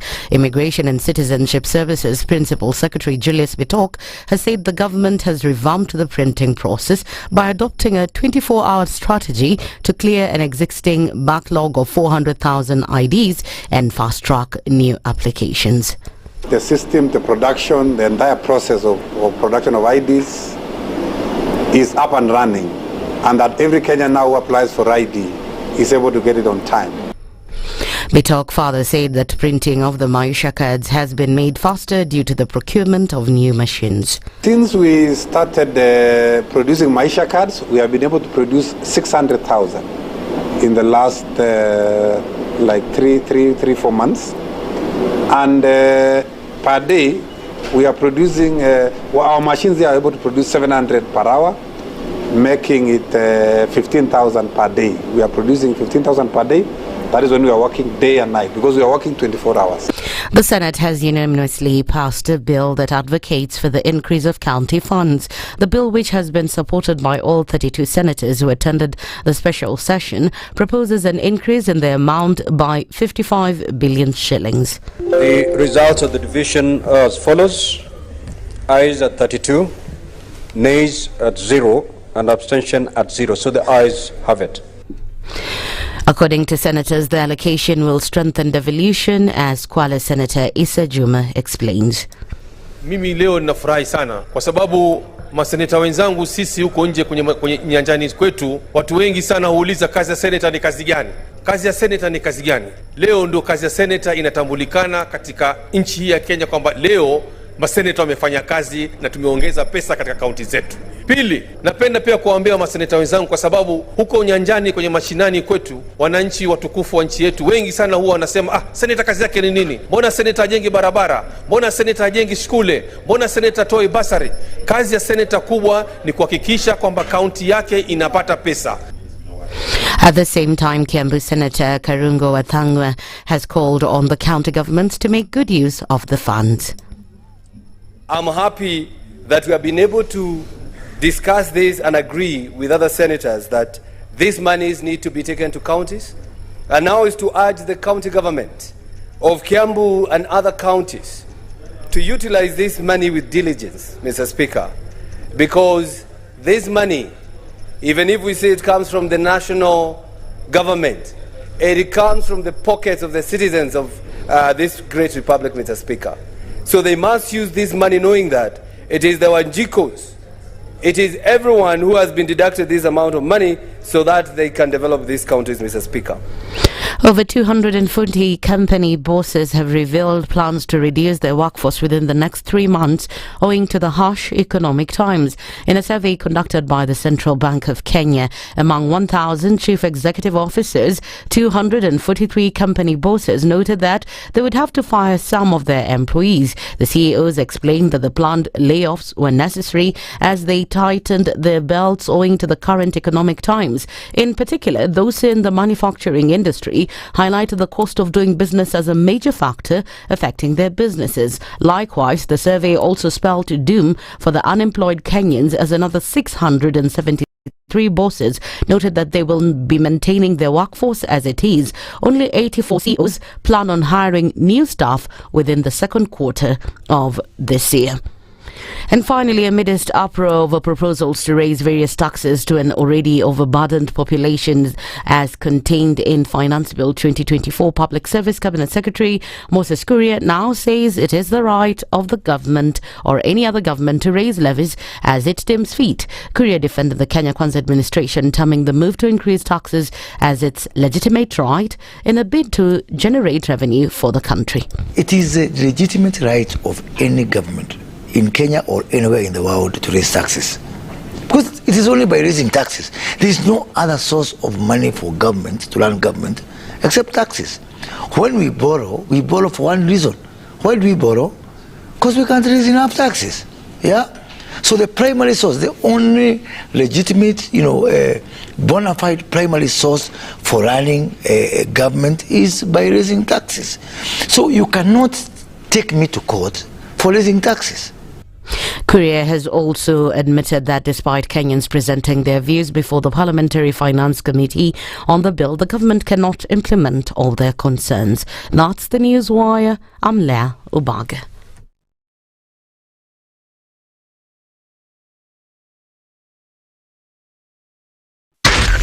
SpiceFM, Nakuru. Traffic is starting to build. It's a few minutes after 7 o'clock. What's happening coming in on the Thika Superhighway? Traffic is heavy from the Allsops Junction out towards the city. So that's normal. We're going to see that continuing. You'll be able to use your service lanes all the way coming in from Githurai through towards the Allsops Junction. There's not a problem there. Let's take a look at Limuru Road coming in through Kitisuru. Not an issue until you get right around Karura, and then you're going to slow down, and then all the way through towards Westlands if you're going in that direction, or the city. Waiyaki Way looks fine. James Gishuru is also starting to build up as you get towards the junction heading out towards Red Hill. Red Hill is fine though. Coming in from Lower Kabete, Spring Valley, that whole area, I think we're fine. Let's take a look at Ngong Road, where traffic is starting to build as you get out towards the mortuary roundabout, and then out through towards Community, and then into the city. Uhuru Highway, crazy already at your junctions, and likely to continue as you get into traffic hour. Mombasa Road doesn't look too bad. Bits and bobs of traffic here and there that you'll be able to get through. The Eastern Bypass is giving through towards North Airport Road. Let's see what happens in a short while as we get into traffic hour. We'll talk on SpiceFM KE on X, hashtag the Situation Room.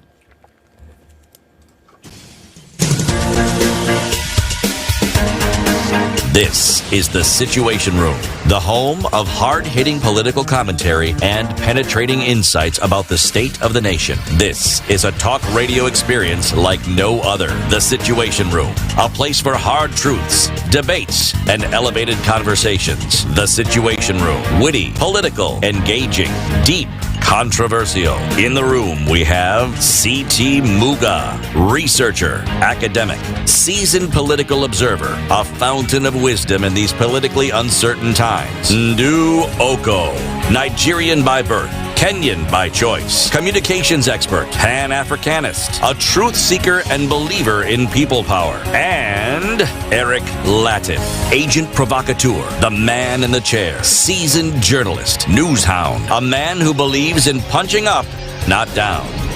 This is the Situation Room, the only way to start your day. 8 minutes after 7. Good morning. Welcome to the second hour of the Situation Room, this 12th day of June 2024. Happy Hump Day. There you go. Mengiana. Yes, yeah. We're live on SpiceFM, on KTN Home, on YouTube, on Facebook, on TikTok, on X. See, we're on X as well. Ednah, bado kidogo. Here to again next week. But TikTok live as we speak on all those platforms. And as all those platforms are happening like that, the 30th of June is coming. Very many things are going to happen after the 30th of June. First of all, mshahara yako inakuja, imekatwa pesa mingi. We'll talk about that shortly. But kama haujalipa tax ya 2022, iko na penalty, iko na interest, and you have not taken advantage of the KRA tax amnesty, come July 1st, tax, arrears, penalty, interest, they continue accruing and you'll still have to pay. So the message here is, please take advantage of the tax amnesty today. Call KRA and they say that we can waive the penalty and interest and we only remain with the principal amount, and even for that we can work out how you can repay in installments. City, you said this is the language that Kenyans understand. Yes. Installments. Installment is something we understand. Sinaweza kulipa kidogo kidogo. So ufungue kitabu ili niandike so that nilipe mwisho mwezi ama nilipe kidogo kidogo. It's something that we understand very well. Yep. Where do you think Fuliza came from? It is that one. It's that one. Chukua kidogo, lipa pole pole, minimum namna hiyo. What you're being asked to do by KRA is the Fuliza method, something we all understand and appreciate. You have a debt, don't keep quiet. You owe. Talk to the person you owe. In this case, it's KRA. Bas. Just talk. They will listen. And then, yes. Tell them what you can do, what you can't do. Work out a plan. And then begin the process. Okay. That's all. We're talking about money today. Money A, money B, money C. You have some money, some 50,000 shillings put into your Stanbic account. Like City now has 2 accounts. Yeah. Right? Put 50k into each of those accounts, City. Sawa. Today. I've heard what you've said, but talk to the 50K so that it can also go in the direction they are coming. The 50K is aligned. Yes. You just need to get it. It's somewhere. It's somewhere. You just need to connect. Why? What does he stand to gain from depositing 50,000 shillings into his existing Stanbic account? Imagine you could win more money by putting 50,000 in your existing Stanbic account. You could win up to 1 million shillings. By virtue of the fact that you put that 50K into your accounts, you could actually win 1 million, Bob. You like this, 1 million. I could. Then we can go places. Exactly. Immediately, monthly, no, you weekly. enter into a draw, brother. Your current account. Your current account. Yeah. If also, maybe you have a Stanbic account, but you direct your salary into another bank account. No, if you actually now move your salary into this Stanbic account of yours, same treatment, same WhatsApp group. Where somebody else who also gets into that WhatsApp group. If you open a savings account, in Stanbic, and you put 50,000 shillings into it, and you start now. You and happiness, like this. Savings account means I have money to save, doesn't it? You know, if you put it today until tomorrow, you've saved it. So, so if I put it in today and take it out tomorrow, I think I saved it one day. Don't quote me. We'll have someone from Stanbic at 8. You'll ask her the questions. But for now, the questions we want to ask is on SHA. The Social Health Authority. Remember this, because this now will be now the uko na SHA. That's what it's going to be. Mimi ni mtu wa SHA. Umesha. Umeshaingia SHA. Umeshaanza kulipa. Umeshakatwa pesa ya SHA. Ushakubali SHA. Hii hospital iko SHA. Dr. Timothy Oluenyi is the chairman of the Social Health Authority, SHA. Good morning, Dr. Morning, everyone, and thank you for inviting me. Good to have you here again. It's always a pleasure to be on this show. When you were appointed the chairman of SHA, we invited you, and you told, now you come. And you've been appointed to what? You told us, hey, you know this one now, so NHIF, so until June, so now SHA, and now it's June. You're here. You're going to tell us very many things. But before we do that, Dr. You're a doctor. Meat is good, Sunil. Nyama. It's good for health. Say yes. He's hesitating. Yes. That's a leading question. Yes. Eating meat is not harmful to your health. If meat has been declared, it's been on the list of what's been declared as meat in the country. Correct. Yes.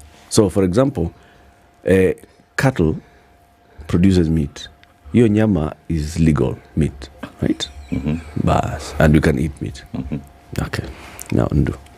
You know some guys called Kenchik? Yes, I do. Now, Kenchik have agreed with you. You see what you've prescribed and said it's okay. Yes. Kenchik have said, even as now that the good doctor has said so, they have said the same quality that we've served up chicken around the country and, helped poultry farmers do 1, 2, 3 is the same quality now that we're approaching with beef, because Kenyans love meat. Doctors have said it is healthy. So we said, you know what, how about we deliver that same quality in a fantastic fashion? So Kenchik has now brought about Ken Beef. Okay. My friends in Laikipia have cows on plains and they are being fed in a natural habitat. Happy cows will now deliver happy product. And these products, sausage is healthy? Say yes. Yes. Hamburgers healthy? Yes. Very good. Burravos, mutura healthy? Yes. Mincemeat healthy? Yes. You see why you should be coming every day. I feel like Kenchik need to pay me for this. They've said all of these things, fantastic. We've done them healthy. What has gone in has come out. And fantastic. In fact, I personally have tasted and I have seen that it is good. Fantastic, nice, tasting product. Kenchik, Ken Beef. It is great stuff.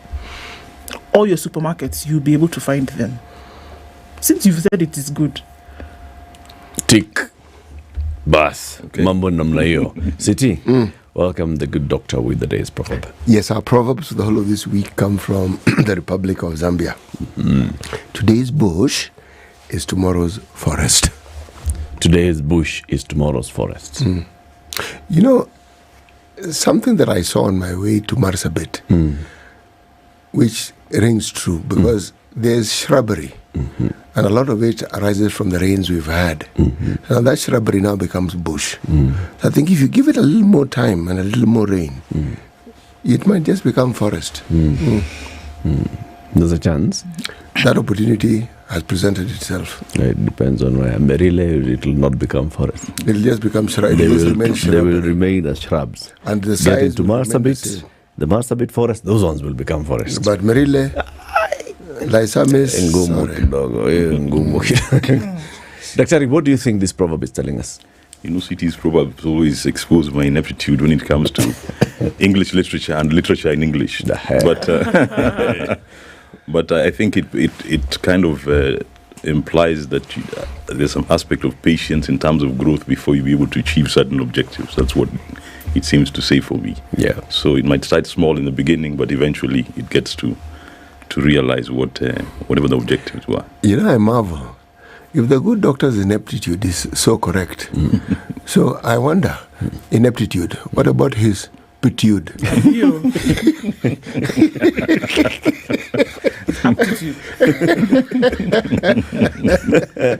How is it? How good would that good be? Let's find out. Yes. That's why he was appointed as the chairman of the Social Health Authority. Daktari, it's now about that time. We have seen the Cabinet Secretary for Health. We are seeing communication now starting to roll out that, you know what, going around the country, there is now movement and transition into the new dawn of the Social Health Authority. Okay? Yes. What does that mean? What is this transition to what? Well, it's transition to what we call the new benefits package. You see, the reforms that were instituted were more in terms of changing the architecture of the healthcare financing landscape in Kenya. And that was the view to people being able to access enhanced benefits. And so we intend to roll out an enhanced benefits package starts 1st of July for all members. We are a new authority, and so we're going to have registration first of all members into the new authority, and then they can access the benefits come 1st of July. Okay. This new authority, we are moving from NHIF to the Social Health Authority. Yes. What happens to NHIF? NHIF ceases to exist, and we move on to the Social Health Authority. You know, in terms of mandate, one of the reasons why NHIF ceases to exist is because the new mandate in terms of what was intended to achieve was not able to be realized within the NHIF structure. And so now you have to understand that NHIF was the equivalent of just one of the funds that we have under the Social Health Authority. And that's why you have this confusion about SHIF and SHA and so on. So SHIF, which is the Social Health Insurance Fund, is equivalent of what NHIF was. But under the Social Health Authority, we have two other funds, the Primary Healthcare Fund and the Emergency Chronic and Critical Illness Fund. And all those were conceptualized in order to address some of the challenges we're having in our healthcare system. Okay. So SHA is a bigger thing. Yes. All right. And you've told us this before, that now you're covered from the primary health facility when you go to the local health center. Yes. You're covered from that point up to the point of if you have an emergency or you need critical care or for those critical illnesses, right? And this is where now SHA is managing all these things. Yes. Part of it is taxpayer funded. That means it's coming from the taxpayer, from the National Treasury to fund visit to health facility. Correct. And then there's a social health insurance fund, which is somewhere in the middle. And then there's a critical and emergency fund, which is up there at the top. Yes. Please take us through that again. Assume we have never had this thing before. Okay. So we've got three funds under the Social Health Authority. We've got the Primary Healthcare Fund. This was created more to be able to address primary healthcare needs. There's been a tendency in the past for us to concentrate on providing curative care. That is, first of all, a very expensive venture in terms of waiting for people to get ill and then managing the illnesses. So now we're going further down. In other words, we want to prevent and promote wellness. So all those people who are well want to be assisted, need to be assisted to stay well.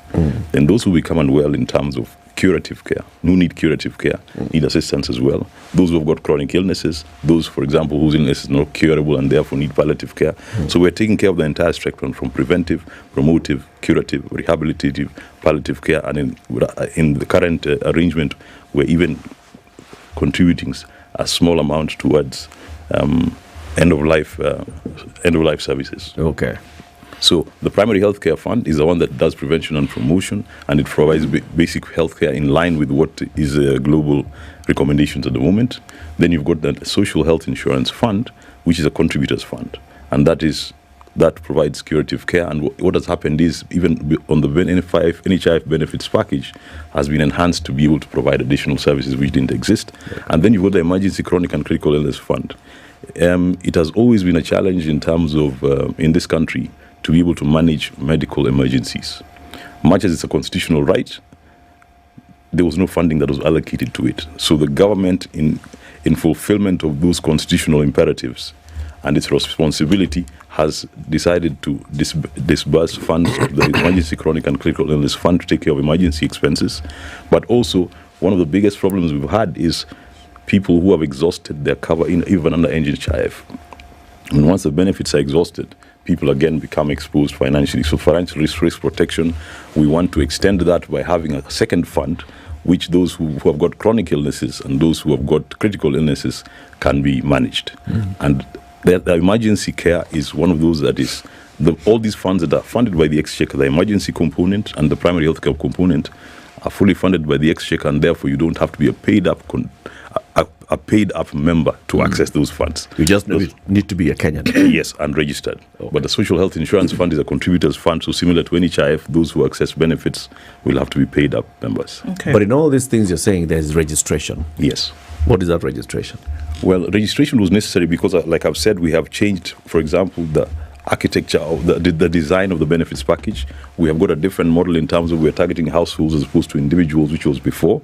And there are certain details that need to be captured also because in terms of the contribution structure, that has changed. Those in formal employment are going to pay a fixed proportion of their income as through payroll, but those in informal employment in the past have paid a flat rate of 500, but that is changing. We are also going to be able to assess your means and decide how much you should pay your equitable share. So that's the reason why we have this new registration. However, we want to make it as painless as possible. So those who are current NHIF members, for example, we want to make the process as simple as possible so that you don't have to go through an entire rigorous process. Whatever information that you allow us to be able to get from NHIF, we can be able to get and then add on the new information and you're fully registered. Could you walk us through this? How you transition NHIF members to this new scheme? Well, the details are going to be coming out, and we're going to be doing a lot of work in the media space to be able to explain this. But basically, you go to your phone.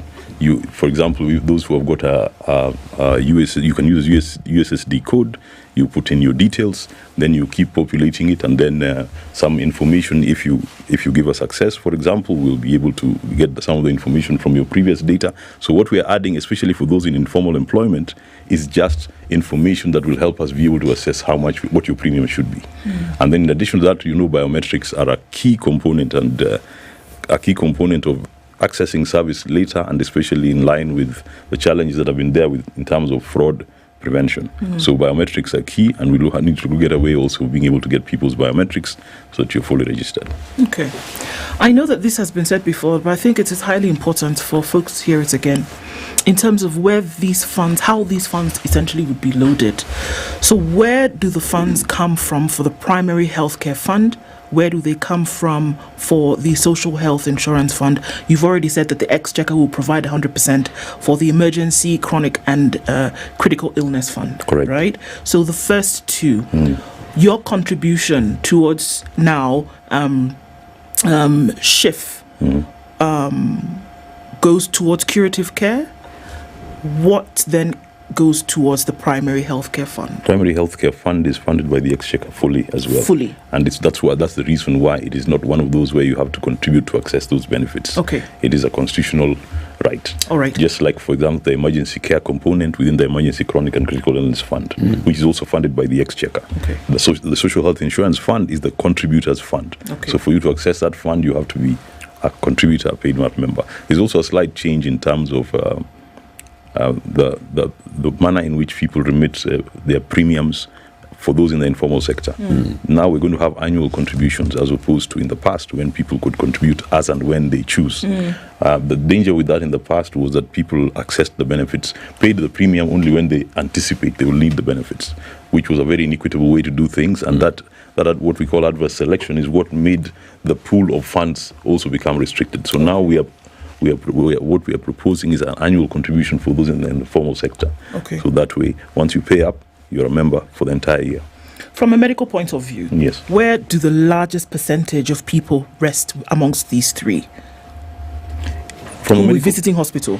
It's in the primary healthcare fund. In the primary because healthcare. that is where essentially that's your first point of call. That's the first place. And that, if you ask me, most conditions, sometimes up to 80% of conditions can be managed in the primary healthcare area. Okay. And the more you do that, the less you have people transition to the social health insurance fund and needing curative care, especially inpatient management and surgery and so on. Okay. Yes. Practically now, Dr. Lumani, because now, from what you've said, for people who visit hospital, 80% will be in this primary healthcare arena. And this is 100% funded by the Exchequer. Yes. Allay fears now when we're talking about guarantee that money will populate this fund. And that money will populate the emergency, critical and chronic illness fund. Because these are the places whereby you have no control over whether there is actually money in the fund to care for people who go to hospital. As a Kenyan, you have control over the social health insurance fund because that is your own contribution, which you're mandated to pay. Correct. On these other two, it's government essentially is going to put money there. Yes. What's the guarantee that there will always be money there? Absolute guarantees I cannot give because that will not be within my mandate. One thing I know is that there have been that money has been promised. It has been budgeted for, as far as I'm concerned, in terms of the amounts that we have been promised, and therefore those are the figures we're working with. Yes. So, what's the budget for the next financial year for the primary healthcare fund? What the proposed budget was, I know the budget process is still not complete, but it was proposed that we were going to get 50 billion shillings for the primary healthcare fund. Is that sufficient? 50 billion based on the package. You see, at the end of the day, when you've got a benefits design team, they are going to design the benefits also based on what they can be able to, what they anticipate to receive, and then also cost the benefits. And therefore, what we're doing is basically tailoring it with that budget in mind. So that is what has been done. So 50 billion shillings for the primary healthcare fund. Yes. And this ensures that as long as you have registered yourself with SHA, yes, you will walk to your nearest health facility, health center, and you will walk back home. Yes. And not pay a shilling. Yes, that is the intention. Not for consultation, not for kufungua kitabu, not for pharmacy, nothing. That is the intention, yes. Okay. How much for the emergency, chronic and critical care fund? The emergency was projected initially at about 75 billion shillings. Now, one thing that we also have to realize is in terms of implementation, it is going to be gradual. So the uptake, for example, at the beginning is not going to be 100%. So these figures, of course, are going to gradually rise as the year progresses. So from year 1 to year 2, as we increase the rollout. I know there is a slight challenge in terms of the capacity. You know, one of the things when you implement any universal health coverage things, it is very easy to increase access. But increasing that access means the capacity of the healthcare system, again, has to increase suddenly. And that is not practically possible. So at the beginning, there are going to be challenges. So we're not saying it is going to be easy. The intention is there, and it's going to roll out gradually. It will keep improving. But we are hoping the healthcare system capacities also rise to the point where people can be able to arrive at facilities and get the care that they need. Because you have to understand the model that we've adopted here for achieving UHC is now an output financing model, which means we only pay for services actually delivered. If people go to those facilities and don't get the services, then we've got nothing to pay for. Now, one of the greatest strategic risks for us as a social health authority is that we are promising people a product which we have to rely on partners to deliver. So when people pay the premium to us, they pay the premium, but with a view to accessing that benefit. That benefit has to be delivered by our key partners. Those key partners, especially in the public sector, you have to understand we have a very complicated arrangement now because we have got one government and we have 1 country and 47 other governments. And health being a devolved function, you've got the national government running some facilities, the higher end ones, the level 5, 6s. Some of them, those are natural referral facilities. Then you've got the county is running the rest. So we really need everybody else to be able to work in concert with us to ensure that service is actually delivered in the periphery. However, we have not made a distinction between what type of facility you go to. And so at the end of the day, we want members to be able to access facilities where the service is provided, whether it's public facilities, faith-based facilities, or private facilities. Dr. Let's take a break. It's 7:30. We are talking to the chairman of the Social Health Authority. This is the body that will now be managing our health systems, basically, just going forward. So NHIF out with NHIF, in with Social Health Authority. NHIF was just a fund.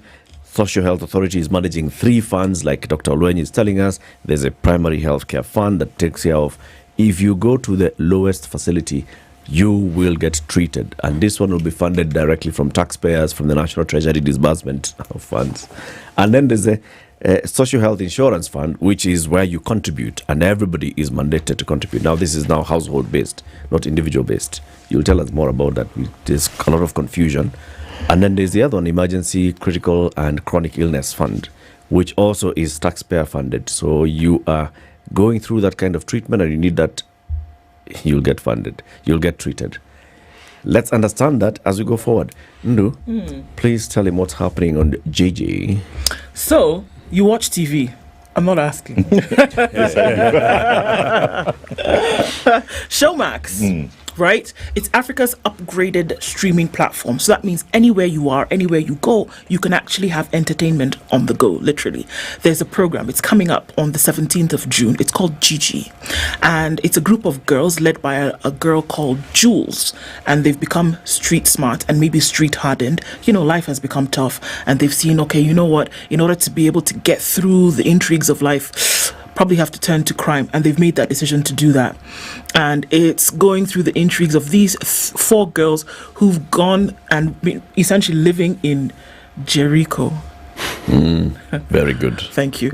And so it's just basically, you know, going through the lives that they've had to live and the life of crime and who they've had to run into and the things that they've had to hit up against. You want to watch it. It's coming out on the 17th. If you've not subscribed to Showmax, you need to do that. www.showmax.com. You can also download the app on your App Store or Play Store and pay at as little as 300 shillings. Get to watch and register, download, watch later. Shika Showmax. This is the Situation Room. The only way to start your day. You know that feeling where there's like a pain at the back of your head? What? You almost want to... But what about that moment when the pain finally starts to fade away? That moment when you go back to ordinary, to being your best self again. And it feels so good. Get effective release from strong pain with Panadol Extra. Panadol. Release starts here. If symptoms persist, seek medical advice. Always read label before use. Bow! Yes. Oh, wow! Yes. Umeona hiyo bao? Bao gani? Kwani wewe unasherekea nini? Bro, KRA ni kama wamenipea discount. We acha zako. Cheki, nilikuwa na deni ya 148,396 shillings na KRA wameniambia nilipe 88,396 shillings bila penalties na interest. Na isitoshe, wamenikubalia nilipe pole, bora tu nimalize deni by 30th June 2024. We acha zako. Hebu nione. Ndio hii. The Kenyan Revenue Authority is forgiving all penalties and interest on outstanding tax debt for periods up to December 31st, 2022. Pay off your tax liability in easy installments by 30th June 2024 and watch your penalties and interest vanish from your profile. Visit the KRA website on guidelines on how to apply and apply now via iTax. Terms and conditions apply. Kenya Revenue Authority. Tulipe ushuru, tujitegemee. For years, Kenchik has been your go-to for top-notch chicken. But now, we've got something new cooking up. Canned beef. Tukona beef, made from grass-fed, tender and flavorful beef. Canned beef is a perfect choice for all your beefy cravings. And to tell you just how good it is, we have Mercy, who will try it for the first time. Hii saucy ni moto. The explosion of flavors. Where the juiciness. It's unlike anything I've ever tasted before. She now has only one choice when it comes to beef sausages. This will be great for a power breakfast or a quick snack. What are you guys waiting for? Get Ken Beef now at all leading supermarkets, from beef sausages, beef burgers, and Boers. Ken Beef, choice ni moja, taste ni noma. The weather with SpiceFM. Sunny conditions in Nairobi, 13 degrees. We'll see highs of 22 and lows of 12. 13 will be the low in a sunny Nakuru, going to highs of 24, and we'll see highs of 21. In sunny Nyeri at 13, it's sunny at 13 in Eldoret, going to highs of 23. Mombasa sunny at 24 with highs of 30, and we'll see highs of 30 as well in a mostly sunny Malindi at 27. Kisumu is sunny at 20 with highs of 27, and Kakamega at 17, sunny, going to highs of 27 as well. Kampala is cloudy at 21, we'll see highs of 27. And Dar es Salaam go to highs of 30 today, where it's sunny at 22. Johannesburg is clear at 5, highs of 17. And Mogadishu at 26 is sunny, going to highs of 31. Addis will see highs of 21. It's currently cloudy at 15. Lagos is clear at 25 with highs of 31, and we'll see highs of 30 in a mostly clear Kinshasa, currently at 20. 102.5 Spice FM, Kisumu. Okay, so getting into traffic hour proper now, and let's take a quick look at what's coming off of the Eastern Bypass. It's clogged with traffic, bumper to bumper, through and through, and that's coming to North Airport Road. Some of it will spill over towards Outer Ring and then onto Cabanas in the other direction. Kangunda Road, still busy. Traffic has now come in heavy on the Thika Superhighway past the Allsop stage. Also, we're looking at starting to build on Waiyaki Way. Let's take a quick look at what's coming off of James Gishuru, and it is busy. As you then cross over towards Red Hill at the Link Road, some traffic inbound from Red Hill, then joining Waiyaki Way. So yes, traffic hour, not too crazy. Keeping an eye on things. Talk to us on SpiceFM KE on X, hashtag The Situation Room. Mature, intelligent talk every morning. Spice up yourself.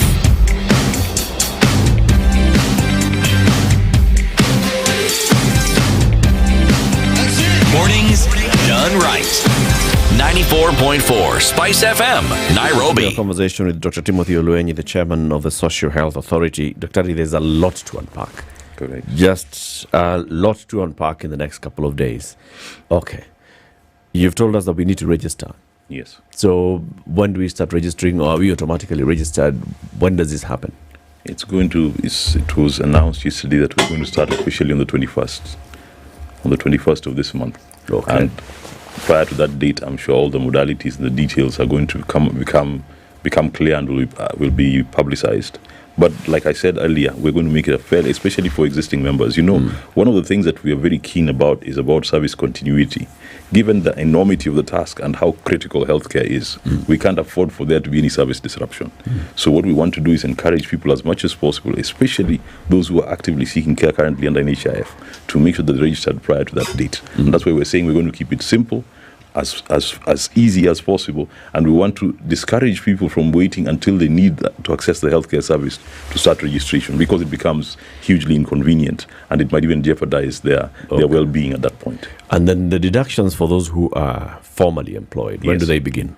It's from 1st of July, and therefore the first deduction, technically we receive the first payment on the 9th of August as the Social Health Authority, because that's when contributions for July are remitted.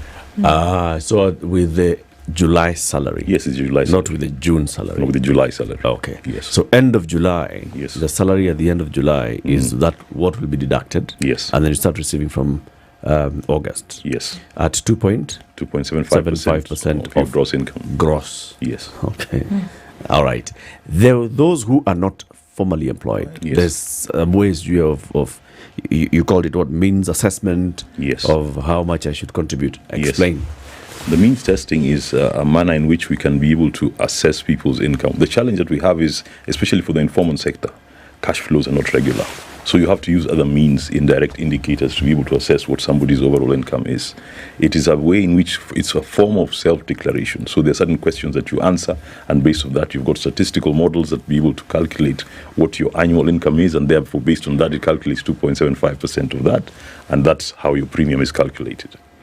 Are there people who are going to be paid for by the government? Correct. Anybody who is not able to pay, or who falls in an income bracket where they cannot be able to pay that amount, it is going to be paid for by government.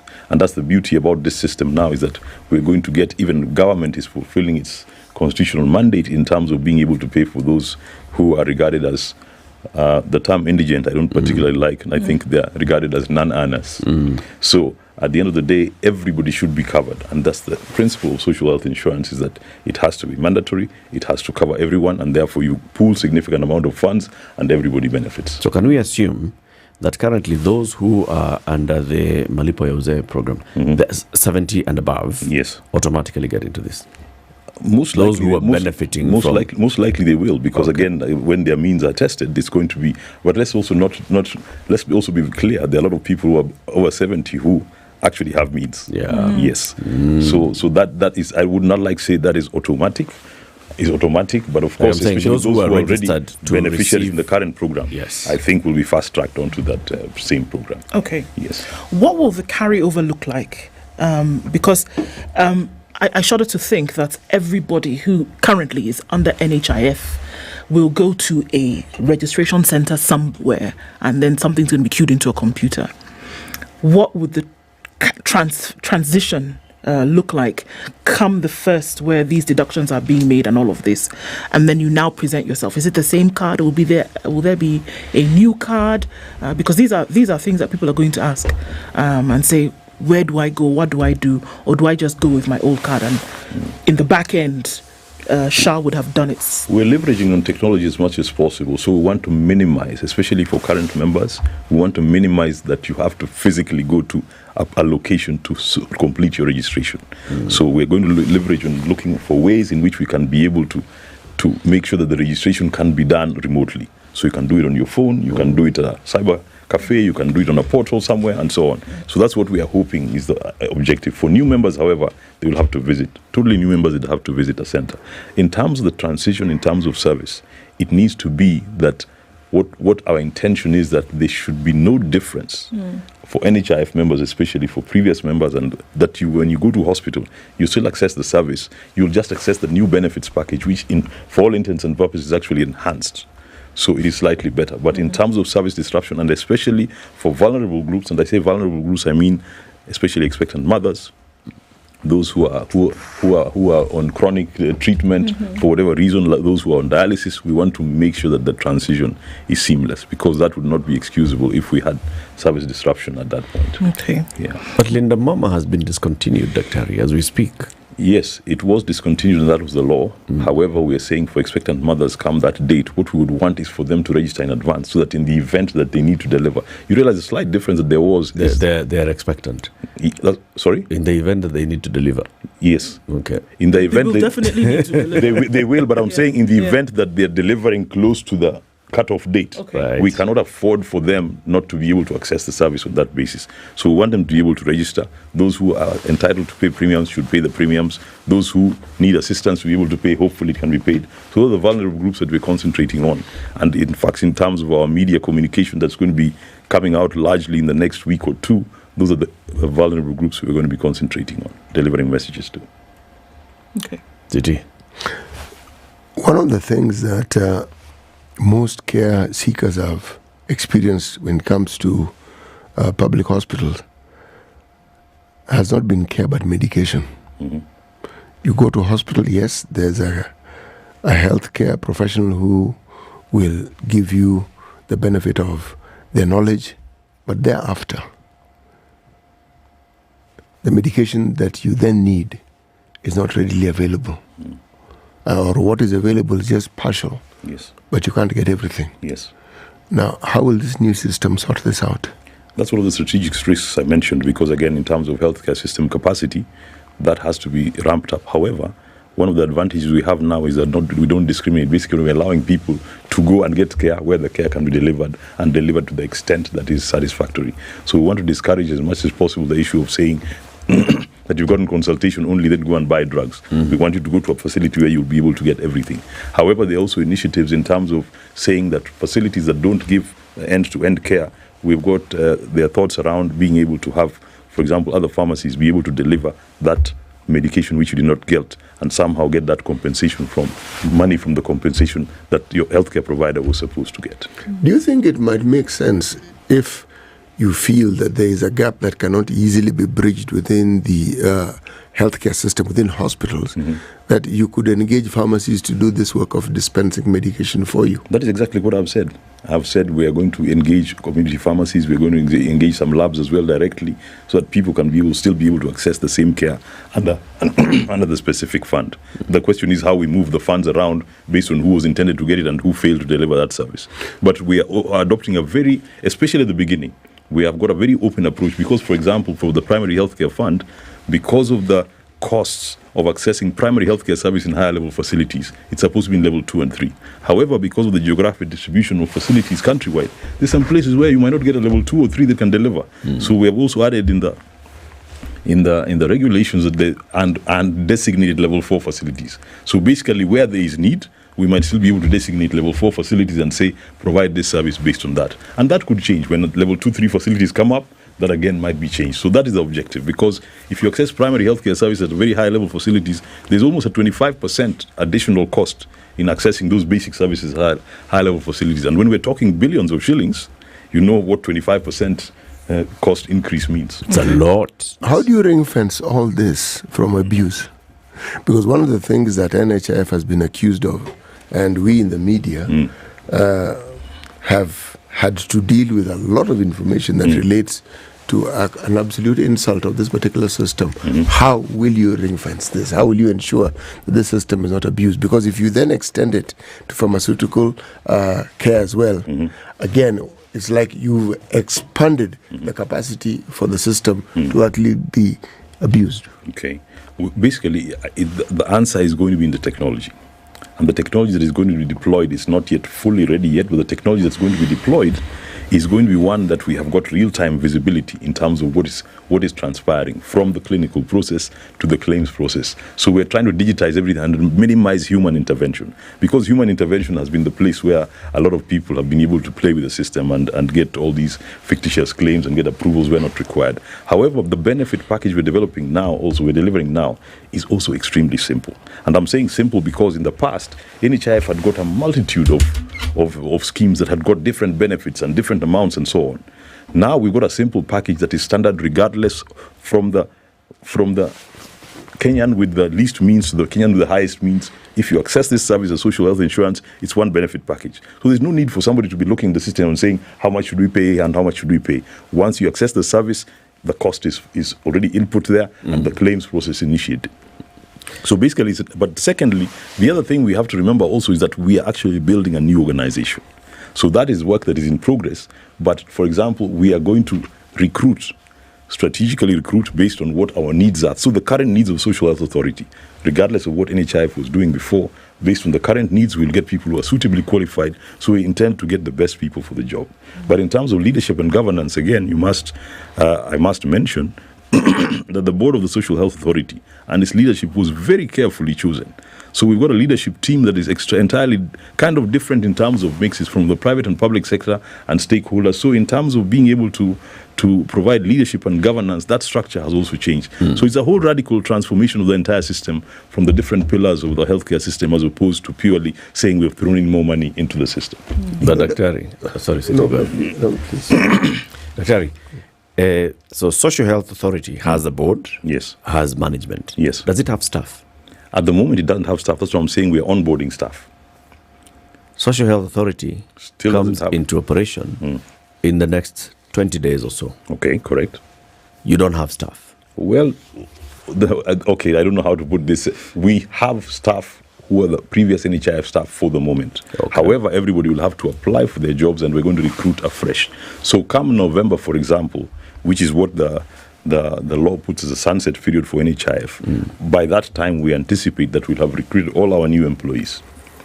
So we'll have a totally new, based on the new organizational structure, which again we have got, which has been carefully thought out. So by August the 9th, when you start receiving the 2.75% of my money, plus 2.575% of the employer, you will not have staff. Well, we have staff. That's why I'm reluctant to say we don't have staff. We have staff who are NHIF staff. So NHIF staff on our behalf by operation of law. everything from NHIF is owned by Social Health Authority from the 22nd of November.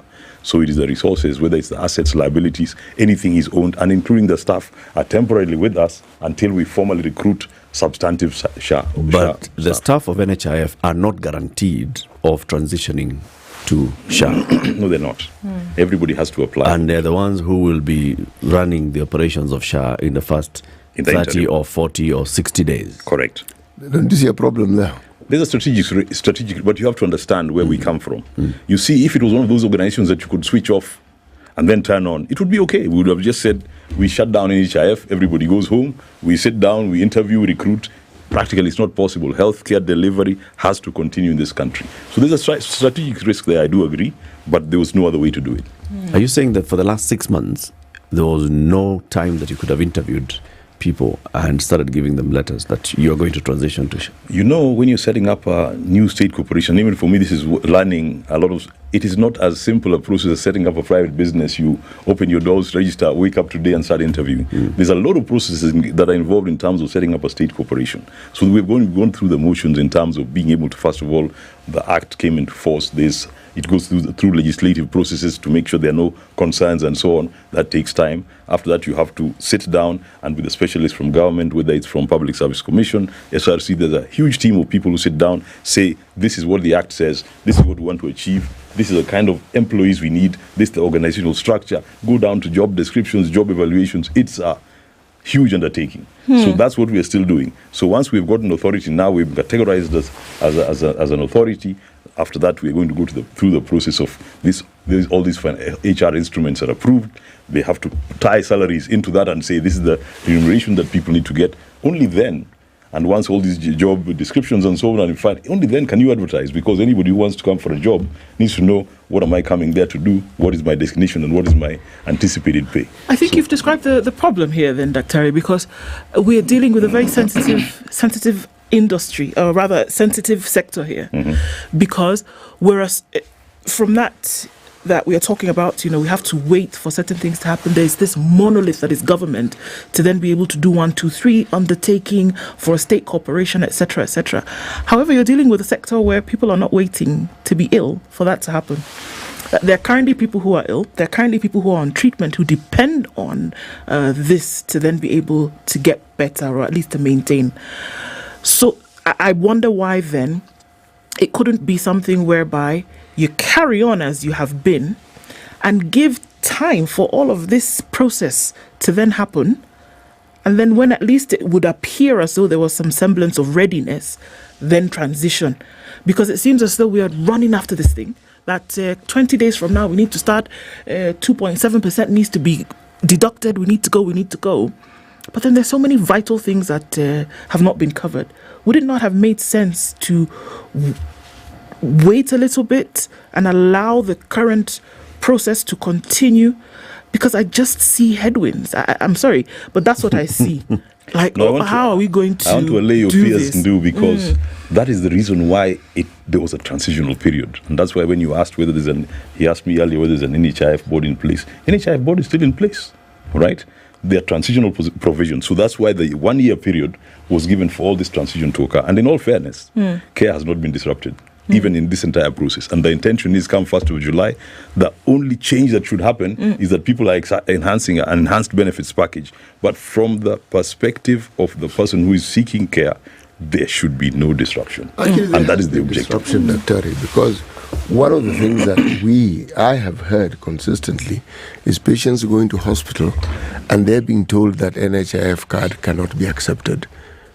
And when they ask, those who have asked, they're told, well, there are debts that are owed that have not been settled. So we are not incurring any more debts. Now, if this is a real problem, and already there are health facilities that are not offering services simply because they haven't been paid, and this is a discussion that has been ongoing, how is the authority going to ensure that some of these outstanding debts are settled so that when you move into this new phase, one doesn't have to encounter, because it isn't as though the card isn't working. It is working in that, but the hospitals will not accept the card because of what they're owed. How will we settle these debts that are owed to these health facilities?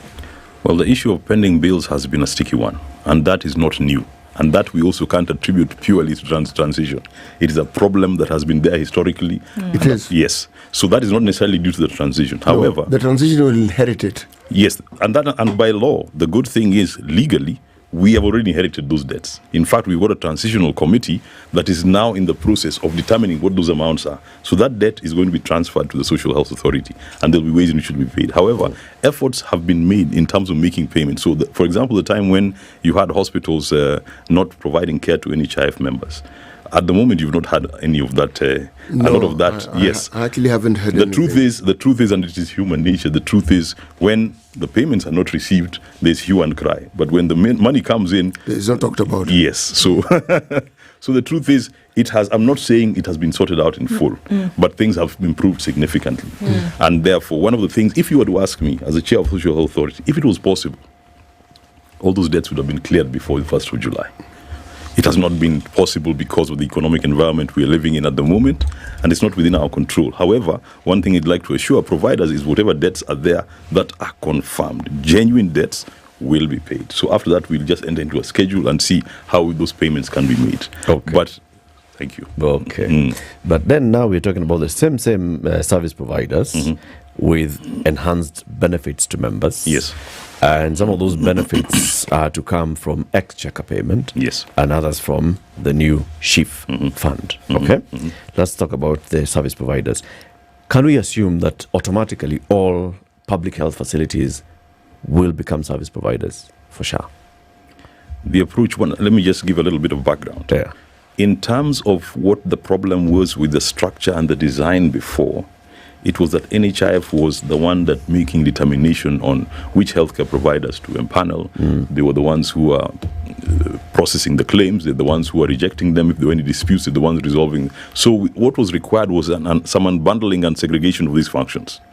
At the moment, SHA does not have the mandate of being able to decide who becomes empaneled. Right. So the qualified authority in this case is the Kenya Medical Practitioners and Dentists Council that registers institutions.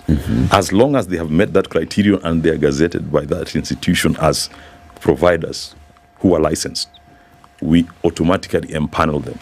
So any licensed healthcare provider is automatically empaneled into SHA? Empaneled, but we have to distinguish empanelment and contracting. Okay. Empanelment means you have, if you play golf, you've paid the greens fees, you've got the right to play. But beyond that, we have to come into an agreement in terms of the Social Health Authority deciding what services they want to access from you.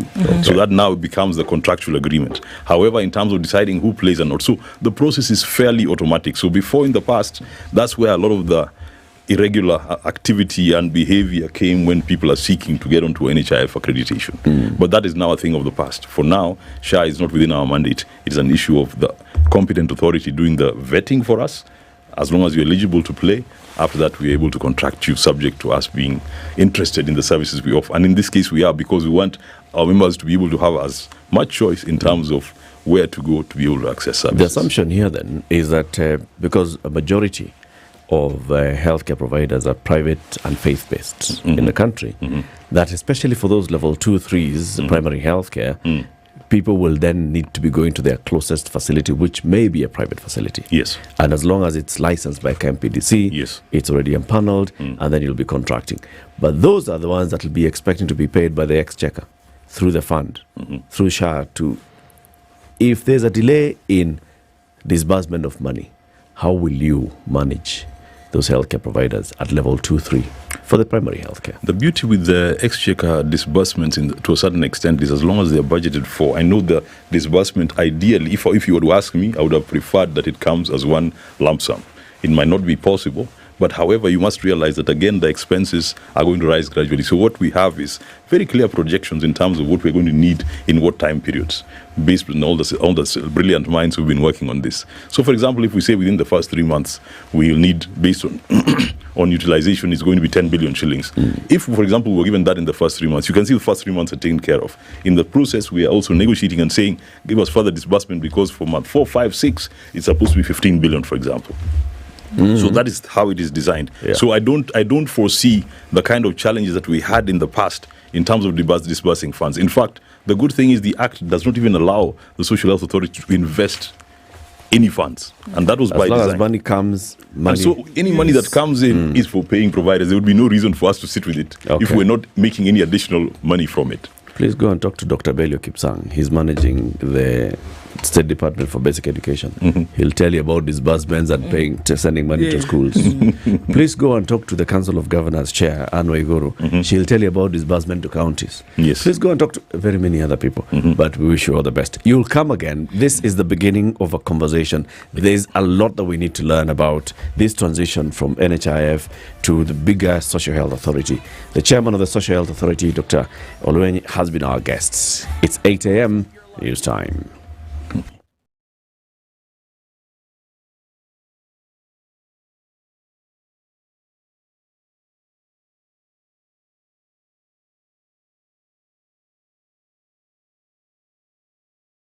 The News Wire, I'm Leah Ubaga.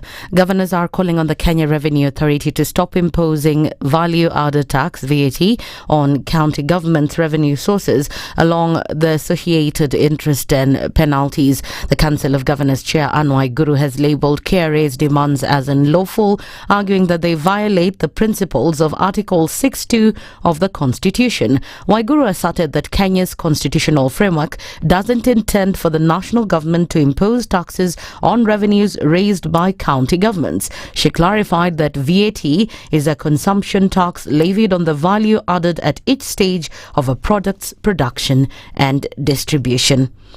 Public Service Cabinet Secretary Moses Kuria has divulged details of President William Ruto's phone call conversation with his predecessor Uhuru Kenyatta concerning the allocation of funds to the retired head of state's office. Kuria highlighted that President Ruto briefed ministers on the discussions he held with Uhuru when Cabinet convened for a meeting at State House, Nairobi.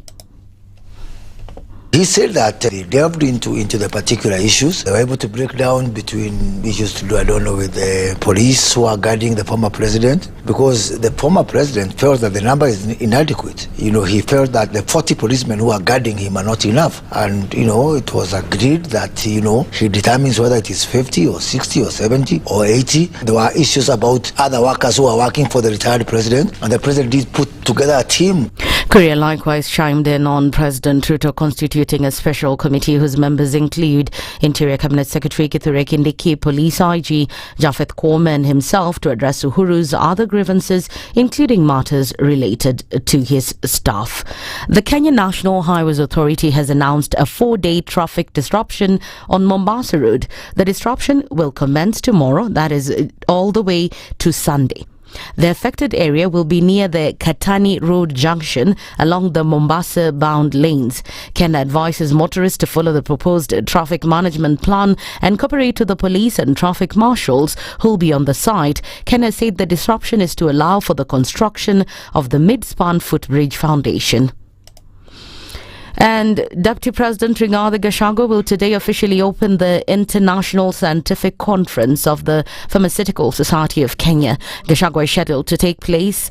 The function is scheduled to take place at the Sarova White Sands Hotel in Mombasa County and will continue until Friday. The conference is set to explore Kenya's local pharmaceutical manufacturing sector, gain insights into self-sufficiency strides, healthcare impact, regulatory challenges, and successful strategies.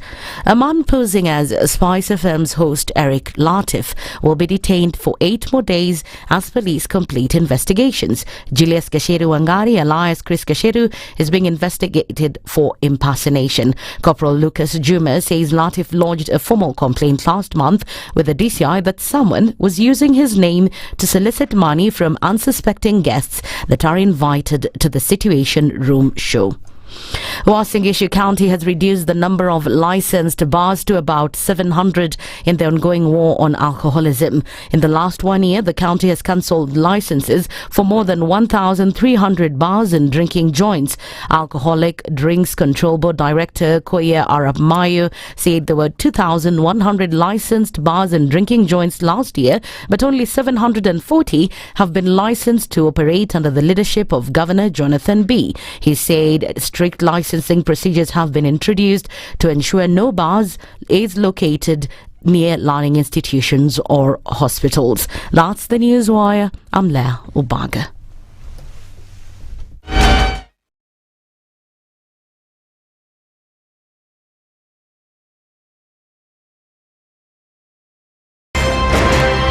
If we just gloss over issues and hope that time heals, then we might find that in generations to come, we might be back at the same situation. And the whole thing is born of stolen elections. Spice. When it comes to the decisions you make, you must be independent. There's no way you can allow one institution to dictate to you how you're going to conduct your operations, how you're going to decide cases. It's a no. When you weaken the institution to the point where they cannot take action, then you realize that politicians have to come up and now start dealing with the issues. That conversation has to die. Our politicians do not like the hard stuff. We must insist on the path of doing things right, whether popular or unpopular. Money changes hands. That is a fact. If you have political goodwill at the highest top, like in Rwanda, then corruption will be an issue of the past. If you don't have political goodwill at the top, we will pass laws, we will amend laws, we will continue passing laws and re-amending laws, and nothing will happen. This is the Situation Room, the only way to start your day. 102.5 Spice FM, Kisumu. Busy in the city this morning. Quite some traffic as you're coming in from Limuru Road, heading out towards the CBD. Ngong Road not looking too bad. It's all right. Coming in from Lower Kabete, going towards Spring Valley. The Thika Superhighway, totally different story, where there is traffic coming through towards Pangani. On Kiambu Road, not too bad today, but looking at Jogo Road, going towards Landis is crushed with traffic all the way through towards Kamkunji at the roundabout, and then spilling onto Haile Selassie. Eastern Bypass. Headache of traffic. It's in and outbound, going all the way through and coming in from North Airport Road and Bakassi, going towards Outer Ring, Kangunda Road. Yes, still with traffic this morning. Uhuru Highway then is taking in all of this, heading out towards Haile Selassie at the junction and then into the CBD. Very, very busy. Let's keep an eye on things. We are in traffic hour. See what happens as we progress. Talk to us on SpiceFM, KE on X, hashtag the Situation Room.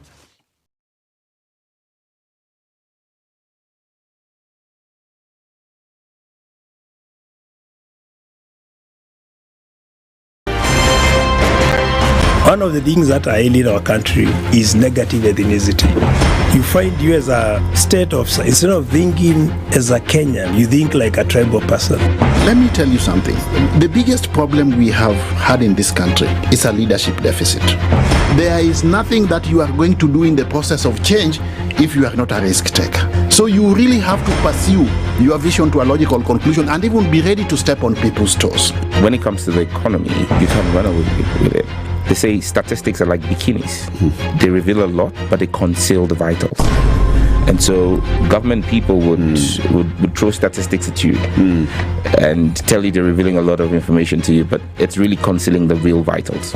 We need to get out of that, because when we want to grow our democracy, one basic thing that really requires to be understood by the political class, by all of us, is institutions are critical. This is the Situation Room, the only way to start your day.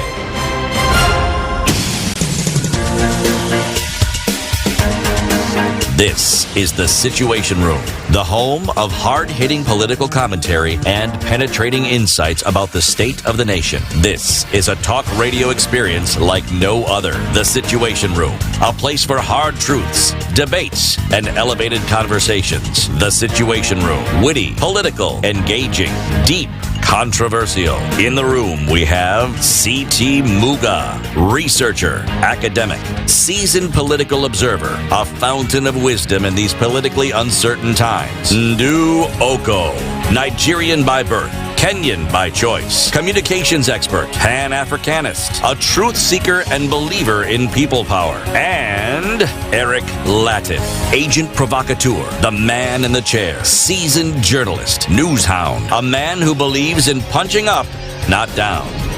This is the Situation Room, the only way to start your day. All right, it's 9 minutes after 8. We are on to the third hour of the Situation Room. Thank you very much for keeping it locked right here. The 30th of June is coming. Kerry says, please call us. What's the number? 07? 11099999. And you're calling them because you need to talk to them about taking advantage of the tax amnesty period. They're saying we are waiving the interest and penalties and interests for what you did not pay us, and you know you should have paid us. But this is covering the period up to December 31st, 2022. Yeah, remember last year is a different conversation. But up to December, end of 2022, interest, penalty, waived. Talk about just the principal tax that you need to pay. And even for that, you can talk about malipo ya pole pole, as City calls it. Yeah, you can discuss that. So 0711 099 999. Exactly. Or the website is iTax or www.kra.go.ke, and you'll find the iTax tab there. You click on that, and then you'll find debt and enforcement. Now, under debt and enforcement, you will find the application for the tax amnesty, and you can go on to that and get it done. I will repeat, www.kra.go.ke. Yeah. So you have a home loan right now, and you are paying what? Sijui close to what 20%, sijui what, because sijui bank, sijui because has sent you in an email, sijui because we have to review, and you're wondering, now these people, what's wrong with them? I have a relationship with them, I'm going to be paying for this home loan for the next 25 years. What's the problem? Or you are thinking of taking up a home loan and wondering, how do I get to talk to a bank about a home loan, and it's a 16%, 18%, and I don't even know whether it's going to get to 25%. Stanbic are telling you, just make the switch, my friend, because as guys, ours fixed at what point? 9.5. Imagine. For up to 25 years. We want to understand how this is working. And that's why our next guest is from Stanbic. Hey. And also she'll tell us about winning money. How much? 1 million. 1 million shilling. I'm telling you. Kenya money. Imagine. And all you need to do is just tell City, be like City. Be like City, put open 50K in your a account. bank account in Stanbic. Yeah. Activate it. Make sure that it has at least 50,000 shillings. That's it, in your current account. Or direct your salary into that. Or open a savings account and at least put 50K into it, and you get into a draw. You could win 1 million shillings. First person win 1 million shillings. Next person 500,000. Person after that 300,000. Nelly Idhaka is the head of products at personal and private banking at Stanbic Bank Kenya. She's our guest for the next hour. Nelly, good morning. Good morning. How are you? Very well. So City wants the 50,000 shillings so that he can deposit in his accounts. You can lend him. Then when he gets the million, he'll pay when you he back. gets the million. And after all, the 50,000 you give me, I'll just be putting back into the bank, into the account which is with Stanbic. Hakuna mali hiyo pesa inaenda. Inabaki tu hapo hapo tu. And then in interest on it. So mpatieni hiyo 50. Alafu Mara mbili, ashinde. because account ni mbili. Account ni mbili. Yes. Alafu akishinda Sumkate tu direct.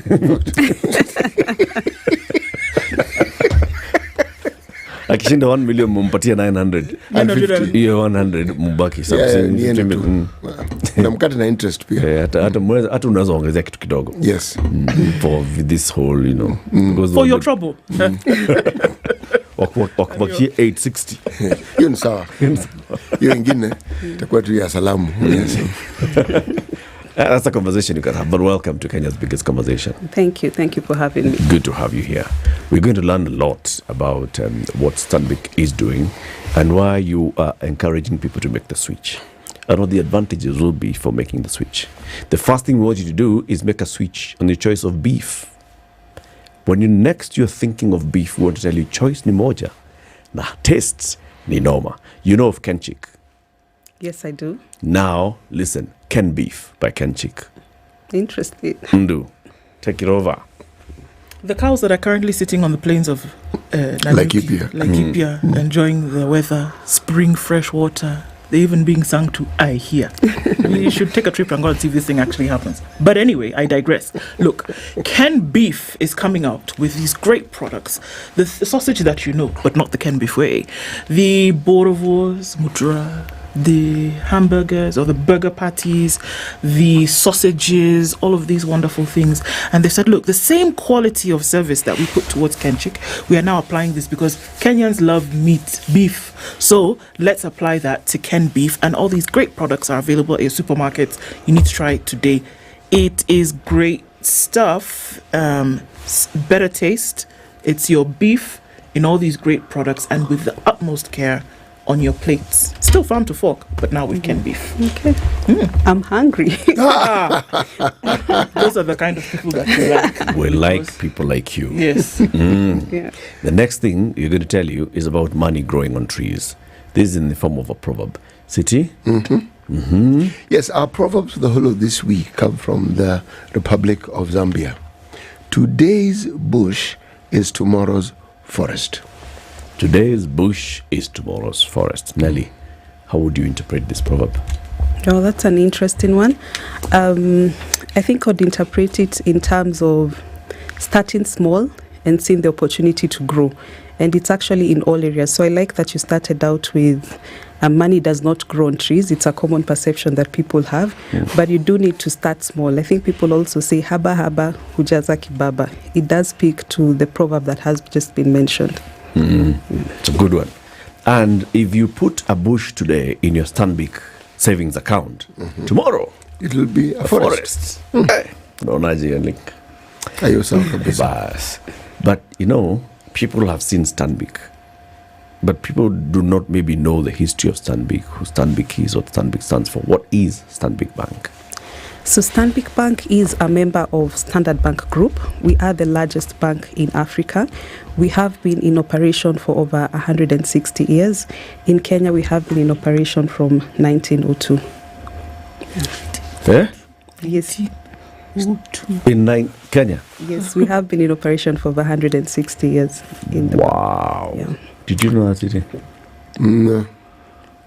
I thought that's why you opened their account. To be in good company. The age. Sorry. To hang out with my peers. Yes. Oh, that's some good heritage. Okay. And how many branches do you have in the country? I mean, what's your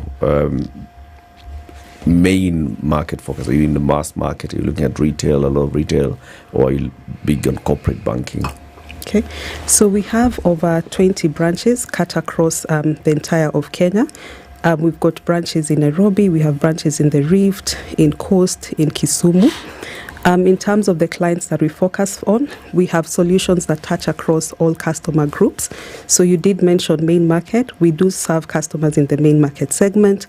We also serve customers who we call the executive banking customers. So these are customers who typically earn between 50,000 and 150,000 shillings. Then we also have the affluent space, which is private banking. And in this space, we serve customers earning between 450,000 all the way up to over 1 million shillings. We also have a profile of wealth customers, which we call wealth and investment. In this space, we serve customers with net investable assets of over $1 million. Are you in tier 1, 2, 3? We are a tier 1 bank. Of course, you're old enough to be tier 1, right? And what does tier 1, tier 2 mean, City? If they came in the 19, they probably invented the term tier. Yes. Yes. You are the first tier 1 bank in Kenya. So it's basically, it goes into the heritage of the bank. They also look at the book quality, the asset quality that you have as a bank, the liabilities that you hold, and also the profitability of the bank. I see. Big things. Now there's a campaign that you're rolling out right now, which you're telling people switch and make the switch to Stanbic. Tell us about that campaign. Okay, so we are running an exciting campaign. It's dubbed the Switch Campaign. Our purpose as Stanbic Bank is Kenya is our home. We drive her growth. We've got solutions that cut across all income brackets for Kenyans. The solutions that we have actually classified into 4 buckets. So we've got solutions that help you transact. We also have solutions that help you borrow. I think at this point I do need to mention that we recently won the Best Bank to Borrow From award from Think Business. So I will speak more on why borrow from Stanbic Bank. We also have solutions that enable our customers to insure and protect the things that are of value to them. And the 4th pillar is where we enable our customers to also grow their wealth, which is what you were talking about in terms of how do we grow your savings and investments. Why do you decide to do this now? Why switch is because we are of the view that the solutions we have in the market actually speak to the needs that the customer have. So if I speak on the first pillar, say enabling customers to transact, we now have a digital onboarding tool. So our customers only need to log into our website. You need your ID and a passport photo. or a phone that can take a selfie. With that, you'll be able to open a transactional account with Stanbic Bank. The proposition that we have is when you log in, as he mentioned, in terms of the profile that you have as customers, you can actually access an account for as low as 200 shillings a month. Within that account, you get a retrenchment cover. So what that means, in the event that you lose your job, as a Stanbic customer, you will get paid up to 3 months of your gross income. Within that 200 shillings a month, we also have a life cover. On life cover, again, in the event of death, your beneficiaries will be paid up to 6 months of your gross income.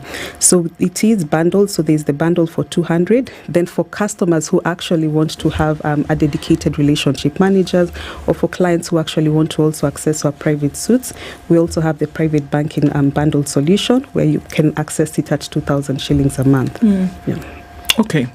So are we looking at, just looking at the country across board, have we seen that more folks or less folks over time now are really plugging in towards the banking arena and saying, look, we still need to use this system as a way to control, finance, look for capital? Are we having more people still plugging into the system? Yes, we do. And what we are actually seeing is customers are actually asking for services that go beyond banking. So with the bundle solutions that you have, is you're telling a customer, so historically, you'd only go to a bank to transact, send and receive money. So we are advising customers that, look, we are aware that you've got things that matter to you. Help us. We have a way of helping you to protect them. You're coming to us saying that I'm looking for borrowing, but I want borrowing that actually speaks to a specific purpose. So say I have a home loan and you've come to us to say, what's my trouble right now is that my electricity bills are quite high. So as Stanbic Bank, we are able to actually finance you in terms of solar financing and make that dream come into a reality. You can come to us and say, I've just started employment. I'm now at that comfortable space where the next thing I want to do is buy a car. So as Stanbic Bank, we are saying we can give you up to 100% financing for your vehicle. We can offer you the facility of up to 72 months. Over and above that, we can finance you even for the insurance of that vehicle. Then it does go to also speak to the other items where you've got customers who are coming to say, so as the proverb that was said, I'll even use shrub. So I have this shrub.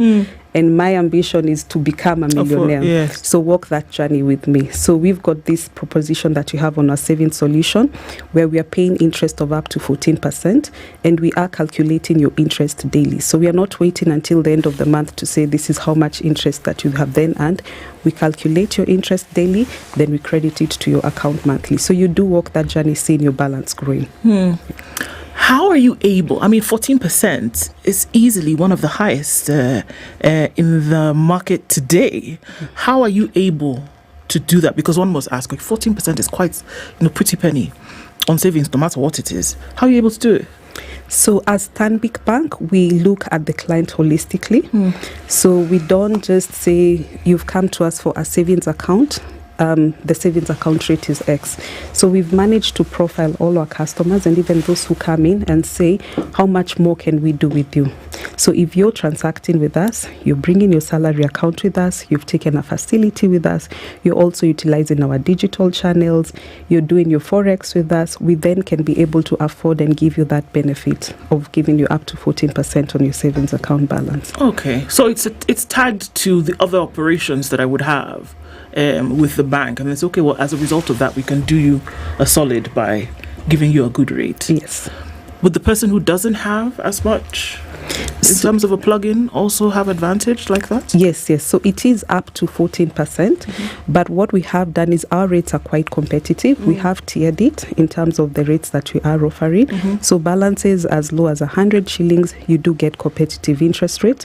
And they are quite competitive, as you said. It's very hard to see the rates that we are offering in the market. Okay. Look, people are plugged into their different banking or financial institutions for whatever reason. And Stanbic is also saying today that, you can switch and come over to this side. What makes it attractive for somebody to want to make the jump to Stanbic? Okay. So I think I'll start by saying the solutions that we do have are more than just banking. So switch to Stanbic and get covered in terms of retrenchment. So get that peace of mind that if you lose your employment right now, Stanbic has a solution where you get up to 3 months of your gross income paid back to you to help you manage that transition. We are also saying switch to Stanbic Bank and get life insurance in the event of your demise. Then your dependents will be able to get that. We are also saying switch to Stanbic Bank and enjoy these benefits in terms of borrowing that actually made us win that award of being the best bank to borrow. So he did start out by mentioning our proposition in terms of home loans. We have partnered with KMRC to offer Kenyans affordable housing. We are offering rates of 9.5% fixed over the tenure of the facility, which is up to 25 years. What we have done is we're also saying if you have a home loan in another bank, switch to Stanbic Bank and we will take it over. It can be a home loan. If you also have an unsecured loan with another bank that you have used for purposes of either construction or you possibly bought a shamba and you want to construct, Stanbic will be able to take over that facility as well. Then we are also saying switch to Stanbic Bank and enjoy digital loans. So we have a cash advance offering where we are offering our customers up to 500,000 shillings accessible on phone instantly. We are also the only bank offering unsecured loans of up to 7 million shillings accessible instantly, digitally on phone. Instantly means what? Instantly means you log into the app or you log into the USSD, you will see a limit that you have been pre-qualified because, again, we know you, we understand you, we've seen your transactional behavior. We pre-qualify you for a limit, and it simply means you go click, type in the amount that you want, and instantly it's credited into your account. You've already done my risk analysis and kila kitu because I'm an account holder. Yeah. And you've done, okay. The 9.5%, I get it now. So this is KMRC partnership. Yes. So then KMRC partnership comes with various other issues, right? Number one, up to 150,000 shillings income, right? Number two, a house of up to, is it 10 million shillings? Do those still apply with the Stanbic home loan? So with the partnership we have with KMRC, we've actually obtained 2 lines of credit. So the line of credit that you are mentioning is where they are very particular on the criteria of income. The partnership we have with KMRC actually allows us to also be able to on-lend to customers without consideration of what their income band is. So even if your income band is beyond the 150,000, you are able to access the financing with KMRC. We do have such facilities within our space. The maximum loan amount that you have said is rightfully 10.5 million shillings, but I think what I do need to mention is that the cap is on the loan amount, not the value of the house. So what does that mean? If you've identified a house of, say, 15 million shillings, if you can get funding to get you to the 10.5 million, then we will be able to take over the 10.5 million shilling and below under the affordable housing terms. I see. Can I come to you for the other 4.5? Yes, you can. You can come to us for the other. Can we bundle it together so that I enjoy 9.5% for the entire 15 million? So what we'll do, so KMRC is only refinancing up to 10.5 million shillings. Yes. So the balance of that 4.5 million shillings, you can come to us and we can finance you in 2 ways. You can either access it as an unsecured facility, the one I spoke about, digitally accessible loan phone, and it's instant. You can also access it under your vehicle and asset financing, where we do refinance loans, ideally logbook loans. So you come and say, I've got this logbook, can you be able to also lend me based on this amount? So we can also finance you on that. That's brilliant. And the tenure is up to 25 years. Yes. And it stays fixed for 9.5%. Yes. Please explain what that means, that it stays fixed throughout the tenure of the loan. Explain. Okay. You did start out by mentioning clients receive letters from commercial banks saying your loan has gone up by 100 pips, your loan has gone up by 2%, 3%, and there's always an explanation, or you're told CBR has risen, therefore your loan needs to be repriced. We are operating in a rising rate environment. The partnership that you have with KMRC is actually giving the customer the peace of mind of knowing that when I get into this arrangement, regardless of what is happening on the macro environment, I have locked in my rate. It will remain at 9.5% fixed for the entire life of the loan. All right, so because of that pre-existing partnership, then you can be guaranteed that no matter what announcement is going to be made in the future, that you will still remain at that rate, so you can rest easy. So it's been pre-done. Agreed. Before we take the break, tell somebody why or how the process of migrating their current loan to Stanbic. Okay, it's very easy. So the first thing you need to do is switch in terms of your transactional account to Stanbic Bank or open a transactional account. You just need to log in to the Stanbic Bank website. You click on switch. I'd mentioned you only need your national ID and your photo or a phone that can take a selfie. You'll then be able to open a transactional account. Once the account has been opened, our agents will also contact you either through the relationship managers or through the branch and have a discussion with you to see what else can we offer you more than banking. And that is where the conversations will happen on how then do we also buy off your facilities from other institutions. Okay. Let's take that break at 8:30 now. Nelly Waidaka is the head of products, personal and private banking at Stanbic Bank Kenya. Your partner of choice. They're saying make the switch today, and there are various reasons why you can do that. One, you open a savings account, you can earn up to 14% interest per annum calculated daily. You have a home loan somewhere and it's attracting those insane interest rates. You can actually take over your home loan and they will buy it, and now you start operating with a home loan of 9.5% fixed for the remainder of your term, or you can even extend it up to 25 years. You put in money today into your account, transactional account, you're directing your salary there, you open a savings account there, you put in at least 50,000 shillings, you get into a draw and you can win up to $1 million, Bob. Hey. Many reasons why we are having this conversation. When we come back, I want to hear this retrenchment insurance. This is the Situation Room, the only way to start your day. Mi nimechoka. Unaniharakisha and you can see I'm in hills. Tulianzia Moi Avenue, then Kenyatta Avenue. Sasa tuko downtown. Kwani we are lost? Baby, no. We're almost there. Nibile, I have many bank accounts in many banks. Let's cross the road. Okay. Ona karibu nigongwe. And now my heel is even broken. I'll buy others. How do I walk now? You don't need to bank all over the place. At Stanbic Bank, we offer a range of banking solutions, from 7 million in digital unsecured loans up to 14% interest on savings, 9.5% fixed rate on home ownership, and so much more. Start a chance to win 1 million. Open an account and switch your salary to Stanbic Bank. Or for existing clients, increase your balance by 50,000. SMS SWITCH to 22208. Promo ends 5th September 2024. BCLB number 000105. Terms and conditions apply. Shika all your favorite local and international TV shows, movies, and every Premier League game live na Showmax. I feel the need for speed. Shika whatever you want to watch, whenever you want to watch it, wherever you are na Showmax. Answer is coming. Shika Showmax come rain or shine kwa simu, kwa tablet na kwa smart TV for as little as just 300 shillings per month. Kushika Showmax, download the Showmax app to your phone today. Shika Showmax, streaming for Africa. Sign up on showmax.com.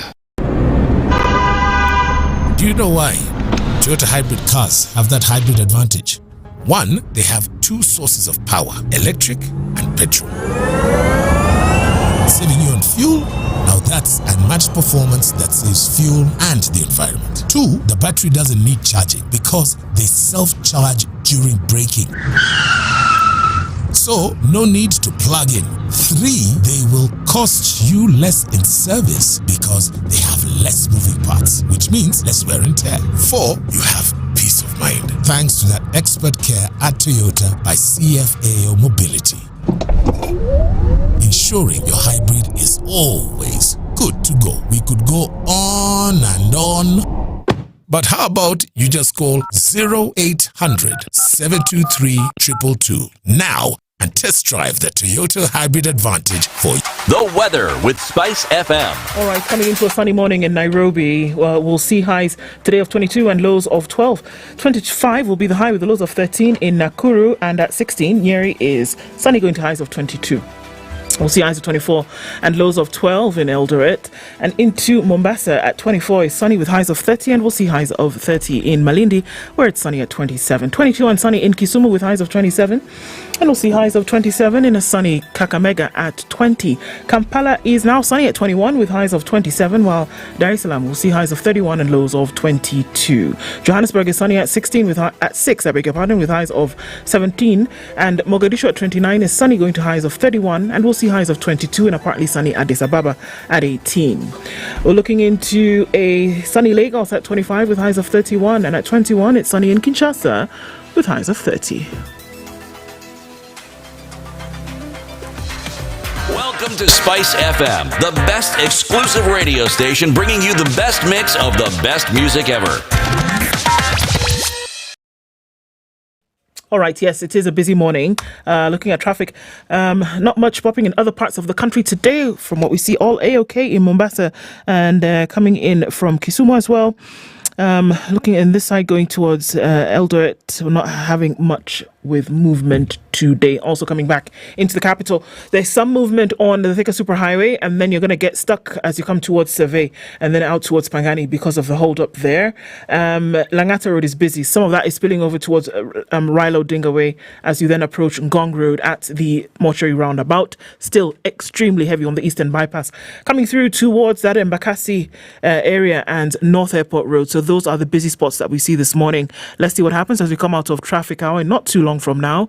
In the meantime, let's talk on SpiceFM KE on X, hashtag the Situation Room. Mature, intelligent talk every morning. Spice up yourself.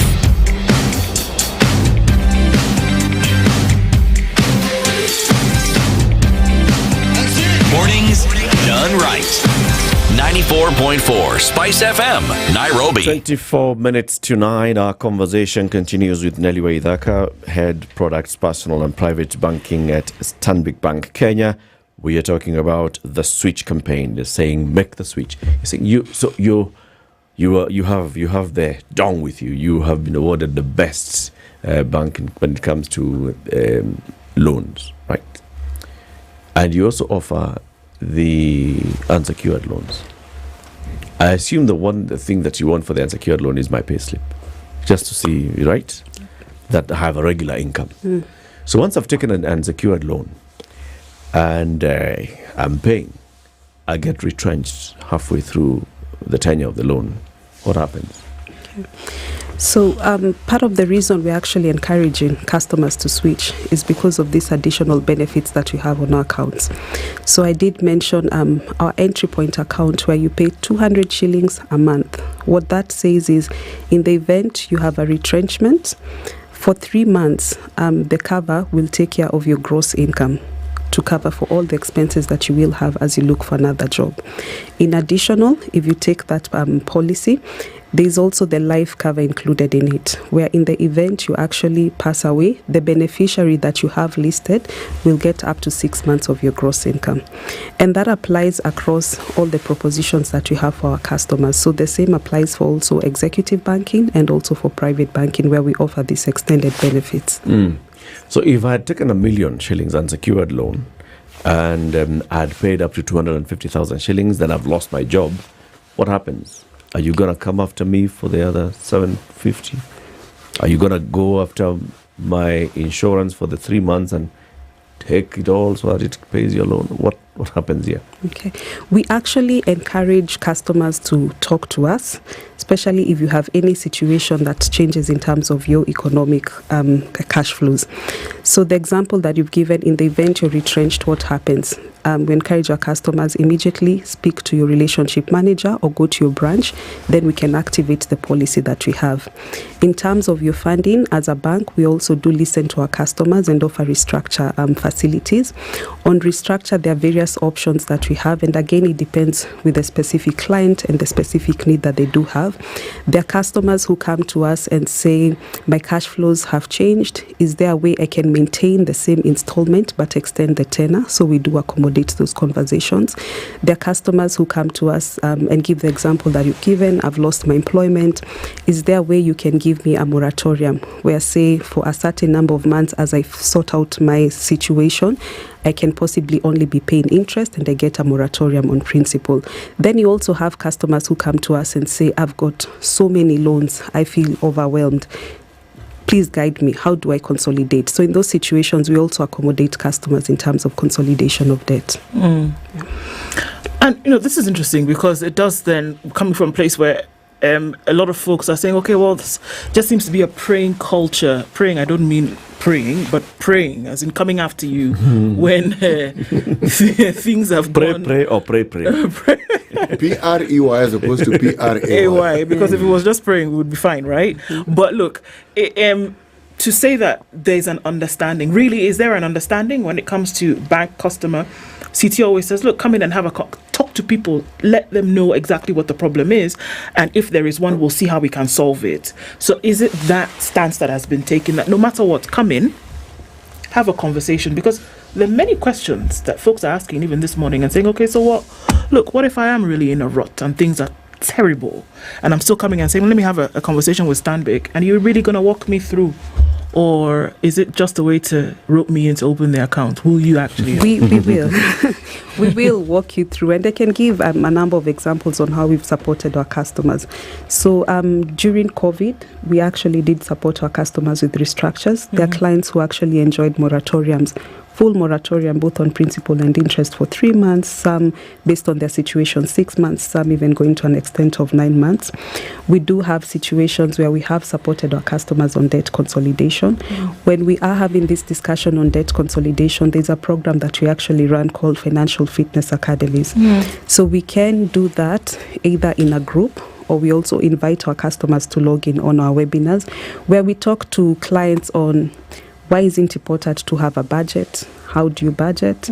How do you actually save? How do you invest?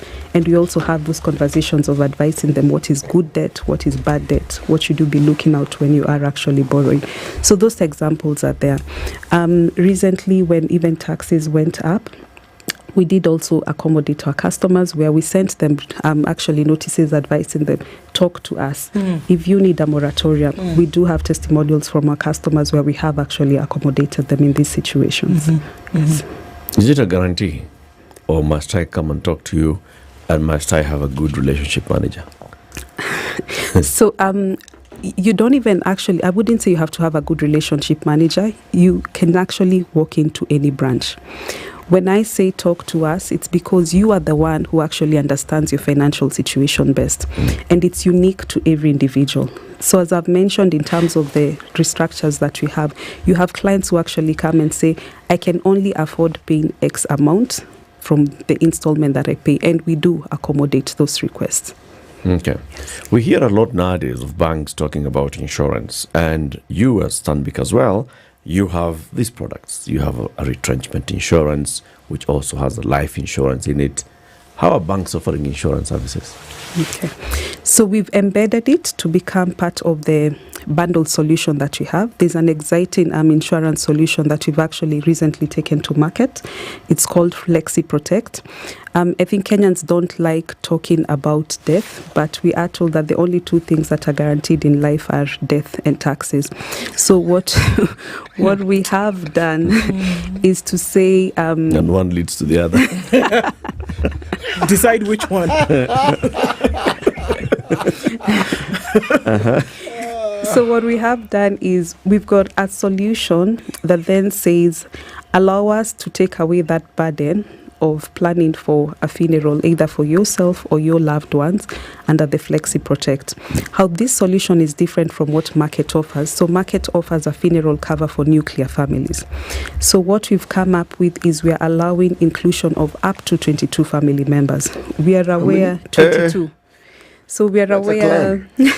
No, we are aware that as Kenyans, you're not just thinking of nuclear. So you've got your parents, you have your parents-in-laws, you have your siblings, and you've got your uncles, cousins that you would want to include it.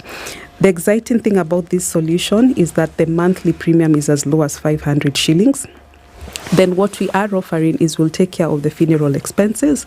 We are aware that as a funeral is being planned, there are associated expenses. So that cover also takes care of the newspaper advertisement that will go out. We are aware that you'll need airtime because there'll be a lot of communication that is happening. So we also take care of the airtime cost, and we also take care of the groceries that will be needed during that period. So it's basically to remove that headache of actually planning that funeral and to have it covered under this policy. So it's a package I choose, I tick boxes. Yes. Well, mnaweza nunua maziwa ya matanga and all those things, nampatia airtime. Yeah? Yes. So it again also accessible on our website. You go, you say that you do want this funeral cover, you list the number of members that you want to include, and then you go ahead and pick the benefits that you want. And the 22 don't have to be my close relatives. Wow. Okay. Essentially, he's asking, can I pick and choose the people I want to refer to as my relatives? So you will. You do get to select who you include in that list. Up to 22. Umetupatia kitu ya kuenda nayo kwa market. To join my list. Can I see yours? Niko na watu 18. So imebaki nafasi 4. Yeah, na mimi Power City. Something I want to ask. What happens to people who have dormant accounts?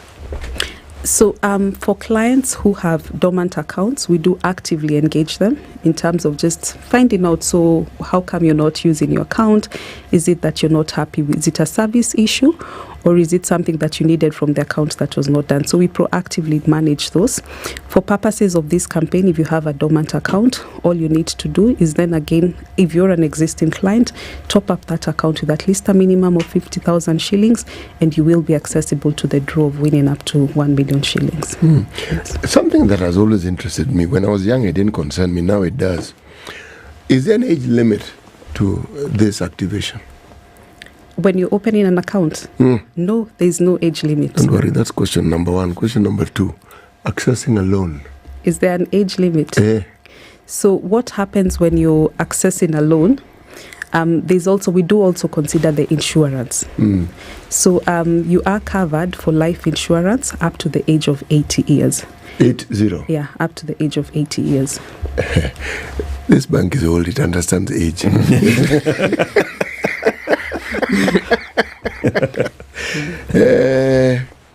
Actually, I finished my question. That's it. Okay. What would lead people to have dormant accounts?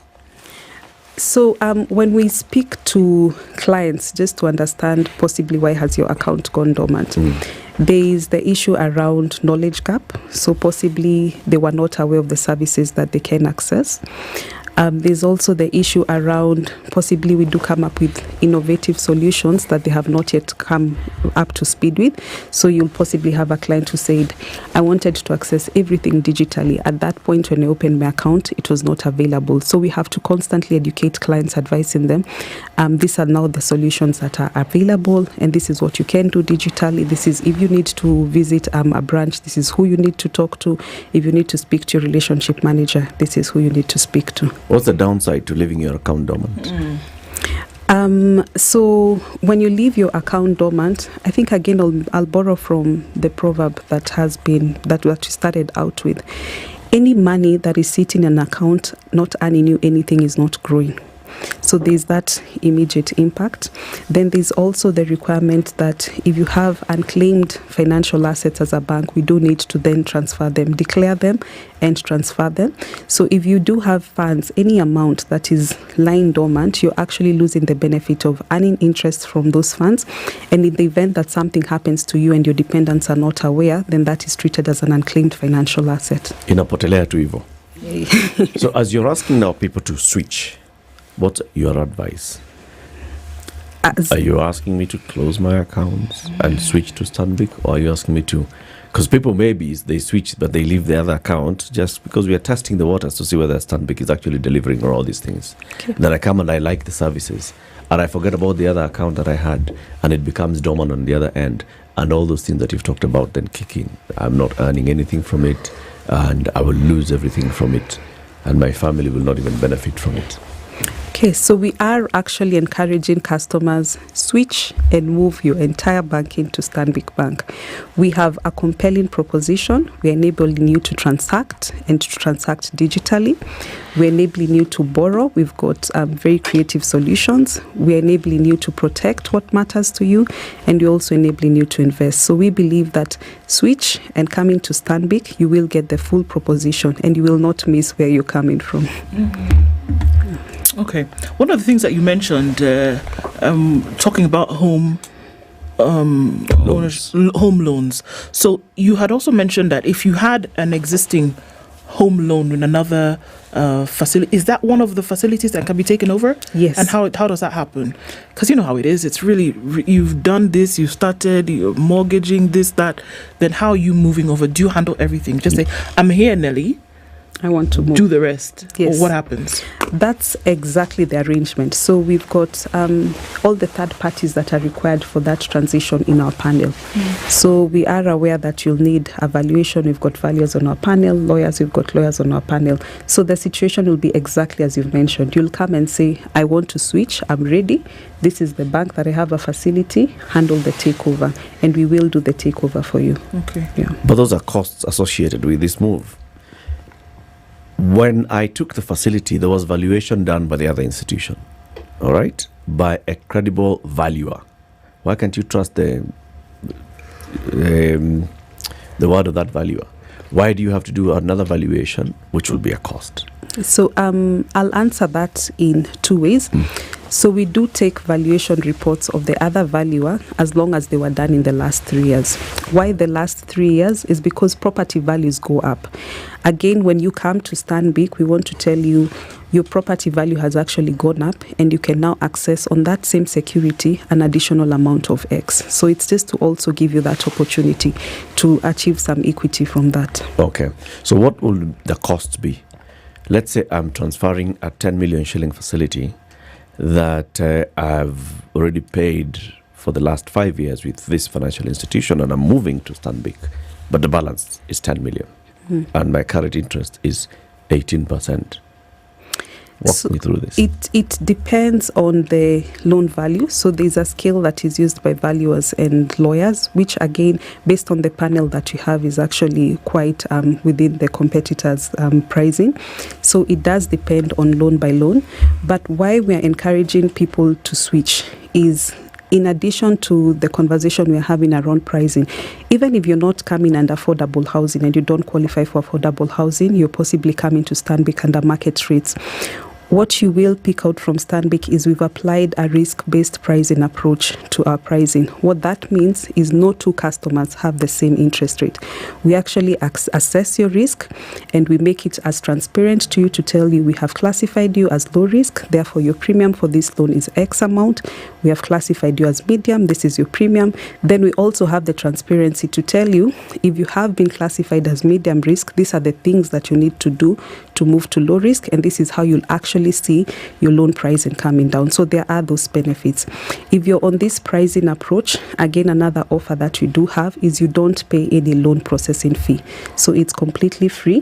When you're given an interest rate and you've locked in, that's the only rate that you'll be paying to the bank. It's a big thing. Definitely is. When you talk about insurance, if I may ask, what exactly are you insuring? You said someone takes a loan and there's an insurance. What exactly are we insuring? Yes. So we insure life. So to say that in the event of death, then we do pay the beneficiaries. We also insure critical illnesses. We also insure permanent and total disability. And then we also insure retrenchment cover if you're within the working age. So what you're saying is that this cover doesn't preclude you from having to pay that loan. It simply means if something happens or your ability to pay is hampered. How exactly? For the loan side? Yes. So for the loan side, so if you're retrenched, yes, and you have a loan with us, yes, so for a certain number of months, then the insurance company will come in and take care of that. If you pass away, then your beneficiaries actually do get ownership of the whole property. Then if you suffer from any disability or any critical illness, there's a percentage again that is paid down on the loan. Yeah.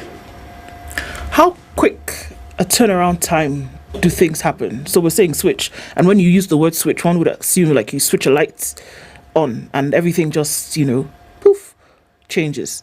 Is that what we're talking about here? Like I do the thing in the morning and everything moves and we are done? Or what's the turnaround time for all of these processes to take place? And there are many, isn't it? There's, of course, opening the account, switching your salary kind of thing. There's, if I'm going to, have Stanbic take over a loan, how long does that take? If I'm going to take over my home loan, how long does that take? What are the time frames around these different processes? Okay.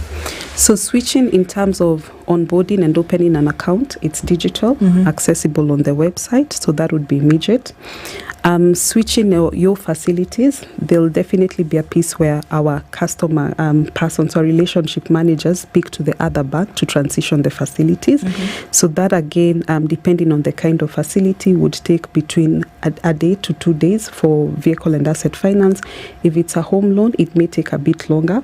But even then, that does not stop you from now starting to see your salary. The moment we cite your salary and cite your transactional behavior, then you also have access to the digital loans that we have on our platform.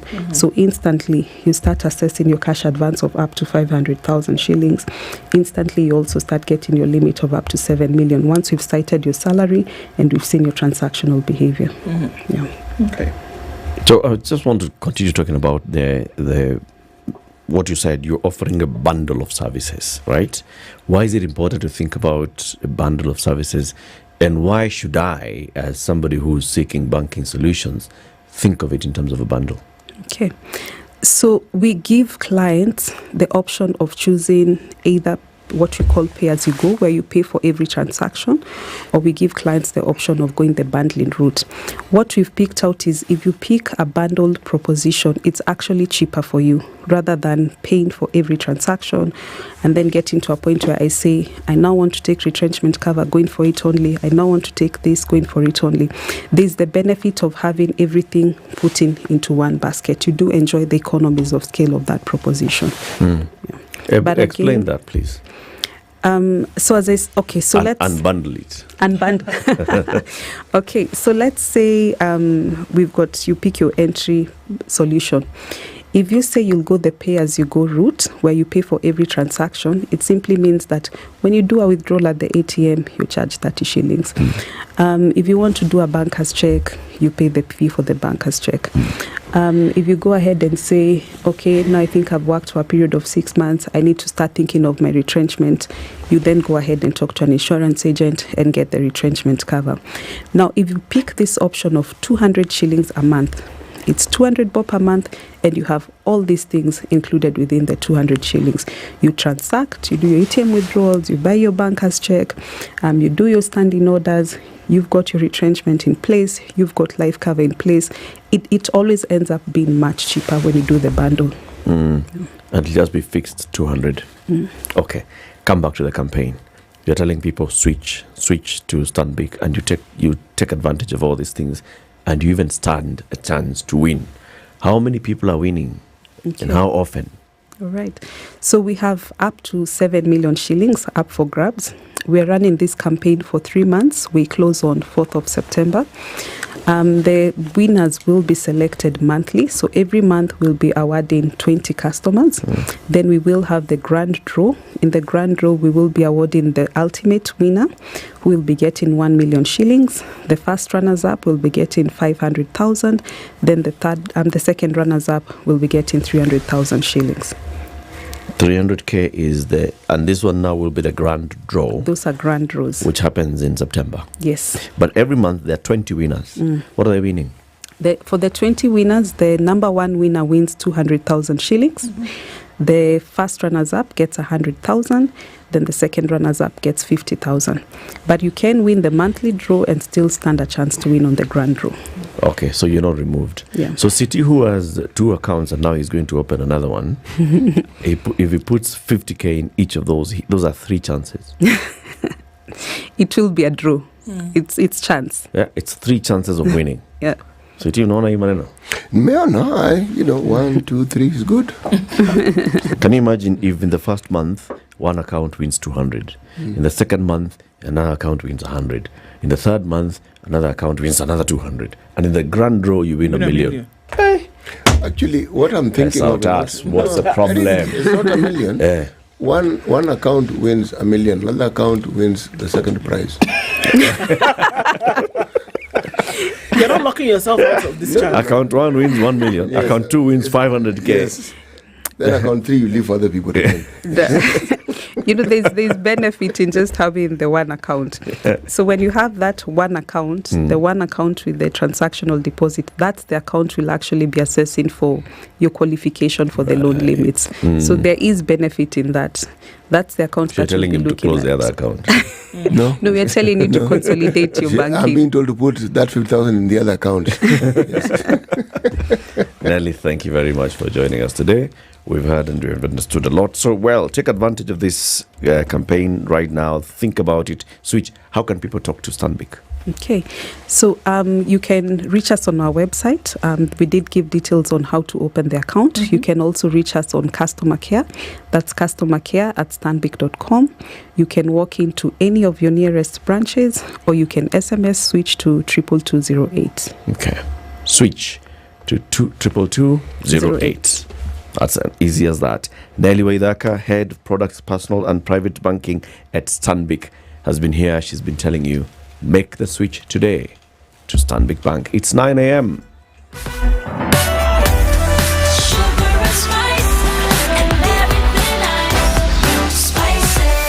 Spice up your life.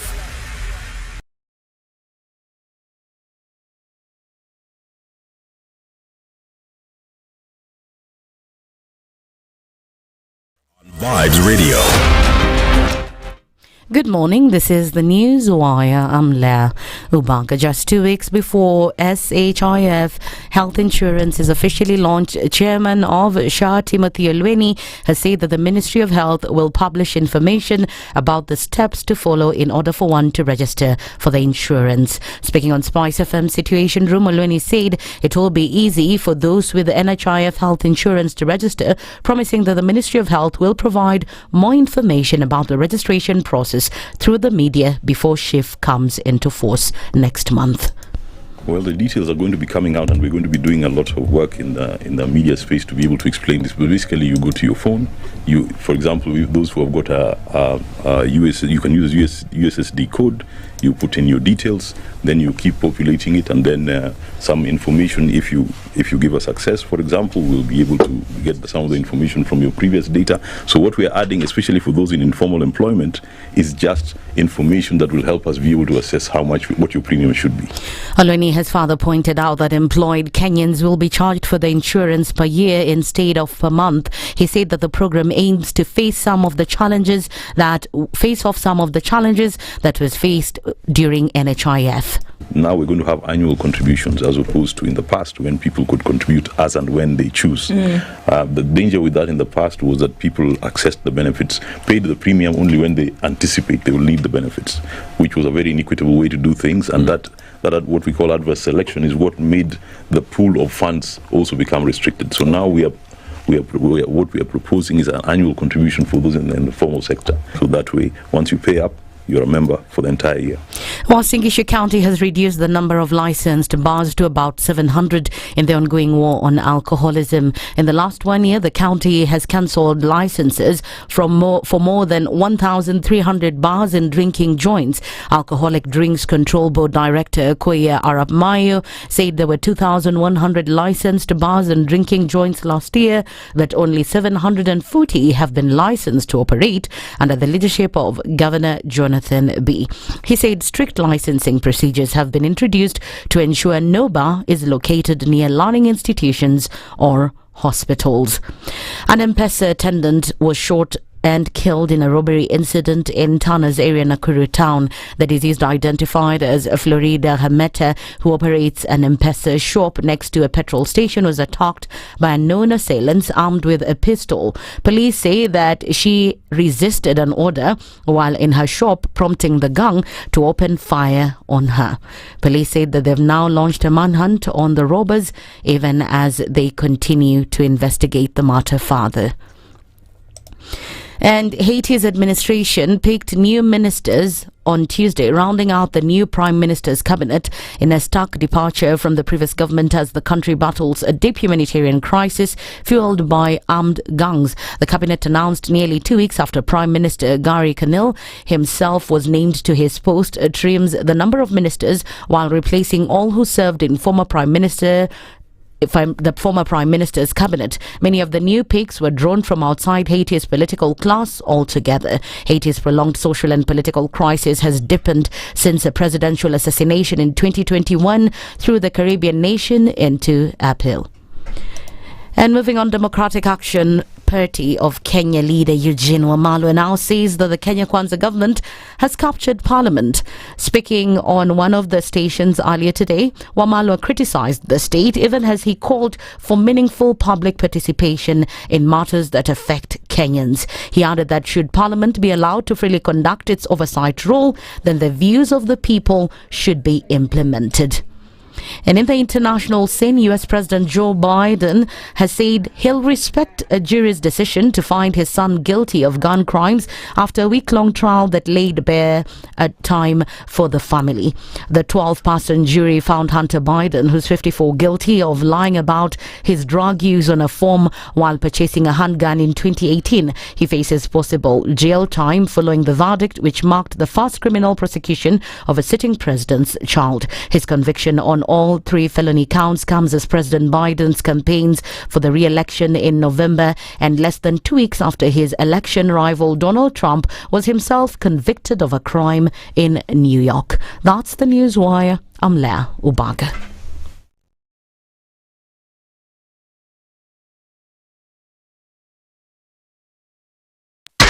.4 Spice FM, Nairobi. Okay, still some traffic on the Eastern Bypass today, and we're looking at that heavy coming in towards Mbakasi at the Loop and then onto Outer Ring. There was quite some heavy traffic on Langata Road earlier, and we're seeing that still continuing. On the Thika Superhighway, traffic is still heavy coming in from Survey out towards the CBD, as well as on Kiambu Road. I think apart from that, we're looking at the last of it.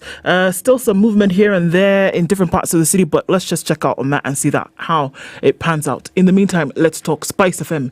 KE on X, hashtag the Situation Room.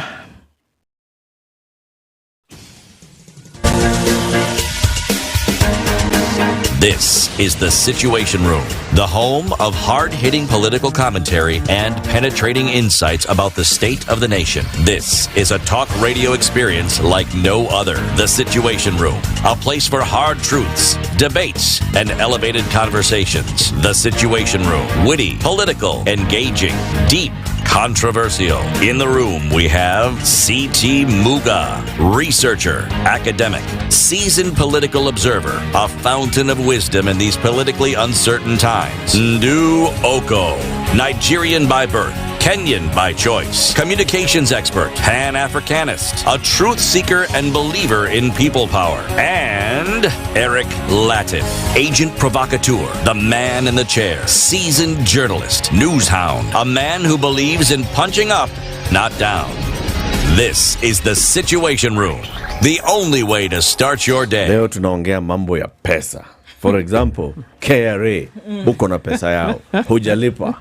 Wanasema lipa. But now they actually are doing a good thing. They're saying there's a tax amnesty program. And this tax amnesty program is saying, you owe us some money. There is tax principle. It has attracted penalty. The penalty is attracting interest. And it's continuing to accrue. And you're sitting there as you are scratching your head, twiddling your thumbs. End of the month comes, interest in a panda. End of the month comes, interest in a panda. They're saying, no, boss. Instead of doing all those things, just talk to us.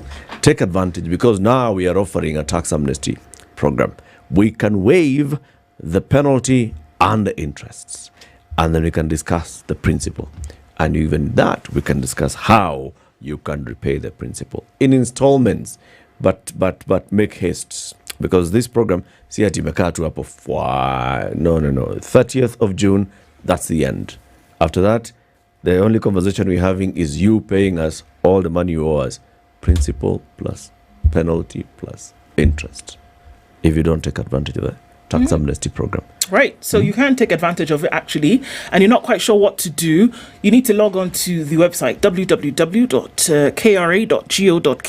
There's a tab. It's called iTax. When you click on that, it will take you to a place called Debt and Enforcement, and under that is an application for tax amnesty. The tax application is amnesty is right there. Click on it, follow the links, do the thing, move. Should you not be so conversant with this log-on thing, pick up the phone. Somebody's on the other end of this number, 0711 099 999. They'll walk you through the process. You do the business, we move. It's like that. Yes. It's as simple, it's as straightforward as that. Yeah. Our next conversation is going to be about how to manage your own finance, the personal finance side of things. And this one, you see, the other one, we were talking about how now to go and borrow money from a bank, and then you have the money. And at what point do you go and borrow the money? At what point should you be borrowing money at that point, or can you even think about borrowing money? Because you're okay, you're comfortable, can you actually take a loan to advance yourself, and then you are able to comfortably repay? Or should you only go and borrow money when the only thing you have left between you and poverty is that chair? Take the chair to the Shylock. Sikia boss, hii kitu unaona, hii ni mahogany, hii ni mvuli, inakuweza, hii ni mvuli top quality. Hata nani alikuwa ameniambia naweza nipatia na 120,000. Lakini kwa vile tunajuana, nipatie 100. Yes. Nikishindika kabisa, hata 20 ni sawa. Our next guest is here to help us with that conversation. Waithaka Gatumia is the CEO of Centonomy Limited. Waithaka, good morning. Good morning. How are you doing? That conversation sounded too real. It's like you've had that experience yourself. That's not you've had that conversation a few times. Waithaka, in this life, there are many things. If it were not so, I'd have told you.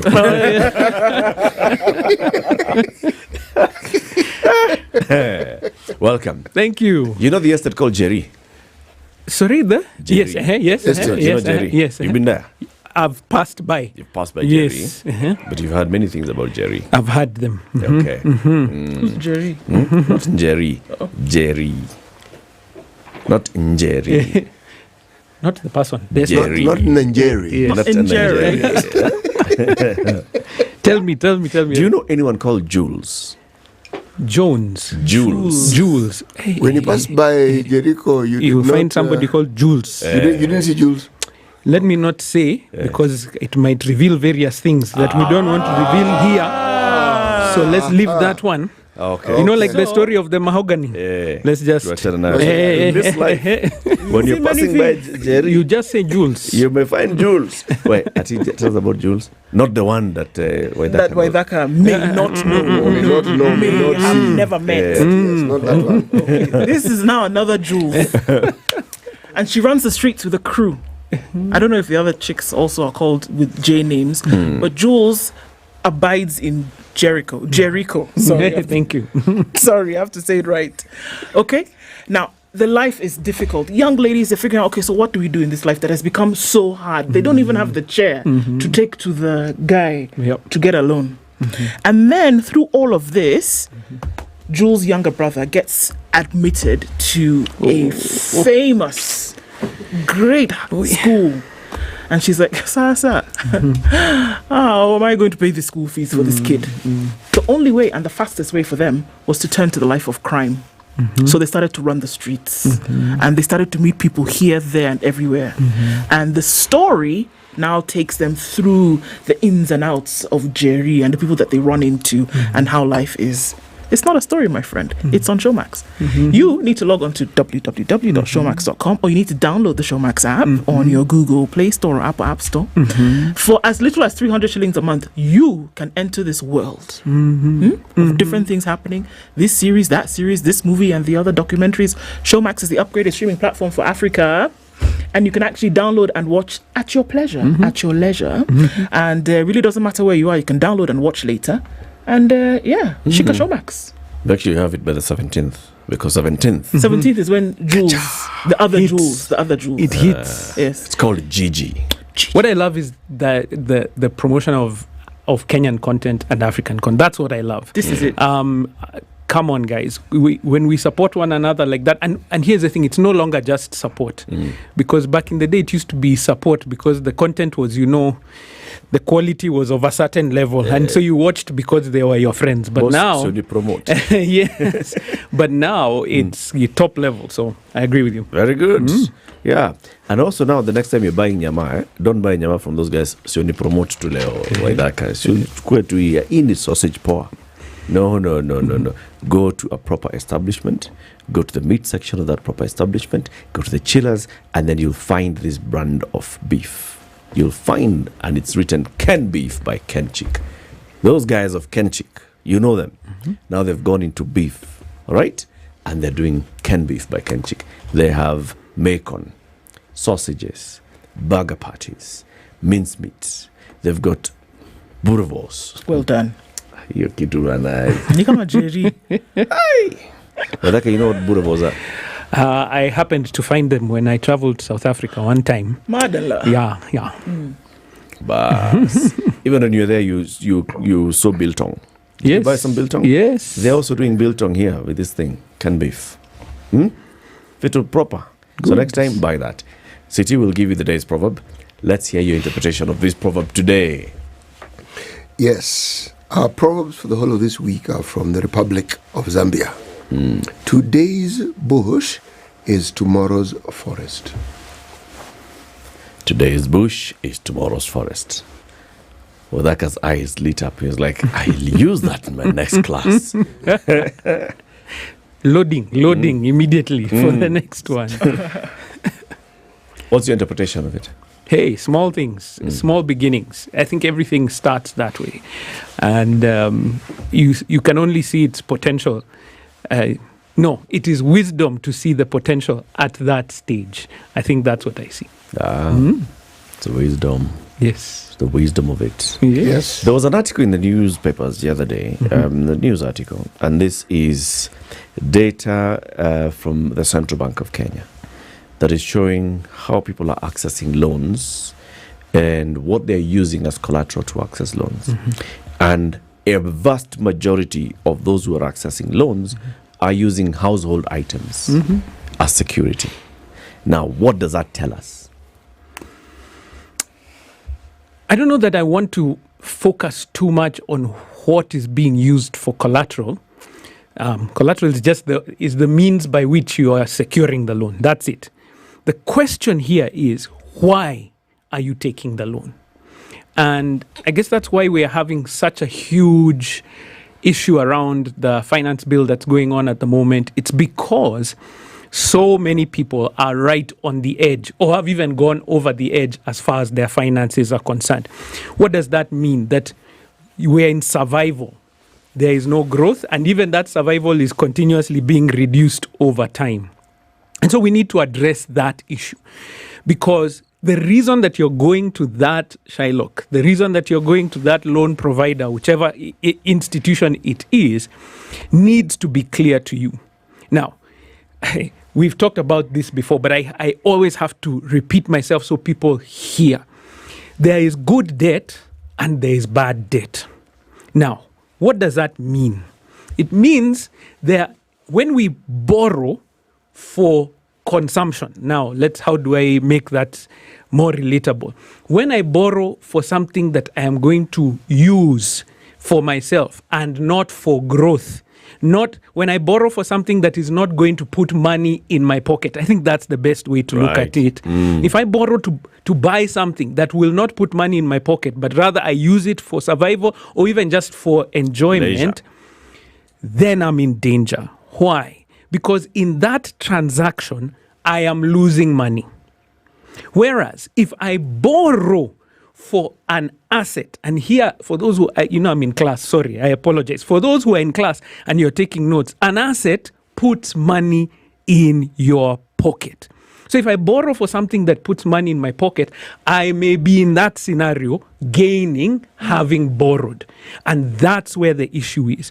So if you're borrowing to pay school fees, if you're borrowing to buy food, if you're borrowing to do things that are just going to take care of your current needs, there is danger in that because you're actually losing money. And that's what we need to address. Why are we at that level? If we address that, then these are the issues of what we're using for collateral. Those are other concerns that are there. Did I hear you mention school fees? Yes. That's bad debt. It is because, okay, now, did I say school fees is bad? No. I did not say school fees is bad. I said debt for school fees is bad debt. Why? Because there is no financial return. And that's where we're going to struggle. There is no immediate financial return. There is no financial return. There is no immediate financial return. Okay, give me which is the future return. Myself to school and you're being here as testimony of what I am saying. Okay, yes.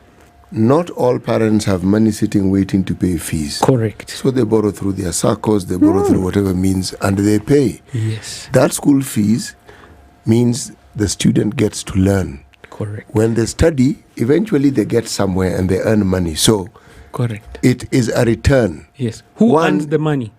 The student or the child earns the money. Yes. So it means the parent no longer has a dependent.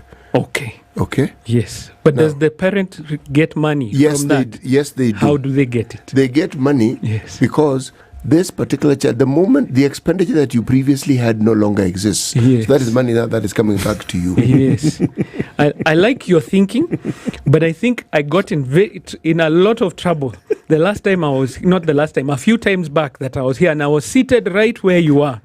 And I shouted about this issue of expecting your children to take care of you in retirement because you said you made that investment, and you should have seen the number of comments of people calling in and writing in and saying this thing is true. It is such a heavy burden, and for many people it is not. What about the individual who borrows to send themselves to school and then eventually gets a job? Yes. And then or starts a business? So here's what I think we need. It's a definition issue. Yeah. I am not saying that borrowing to go to school or to send your children to school is a bad thing. I didn't say that. I said that the debt is bad. Why? Because you are losing financially. What does that mean? You're paying more than what that, let me explain. At that point. The school fees, let's say, as the example, let's say is 100,000 in a year, okay? But because you borrowed, you're paying 100,000 plus what? Interest. So you've paid more than what that school fees is actually worth today. And the potential return that it is so well bringing up is not guaranteed.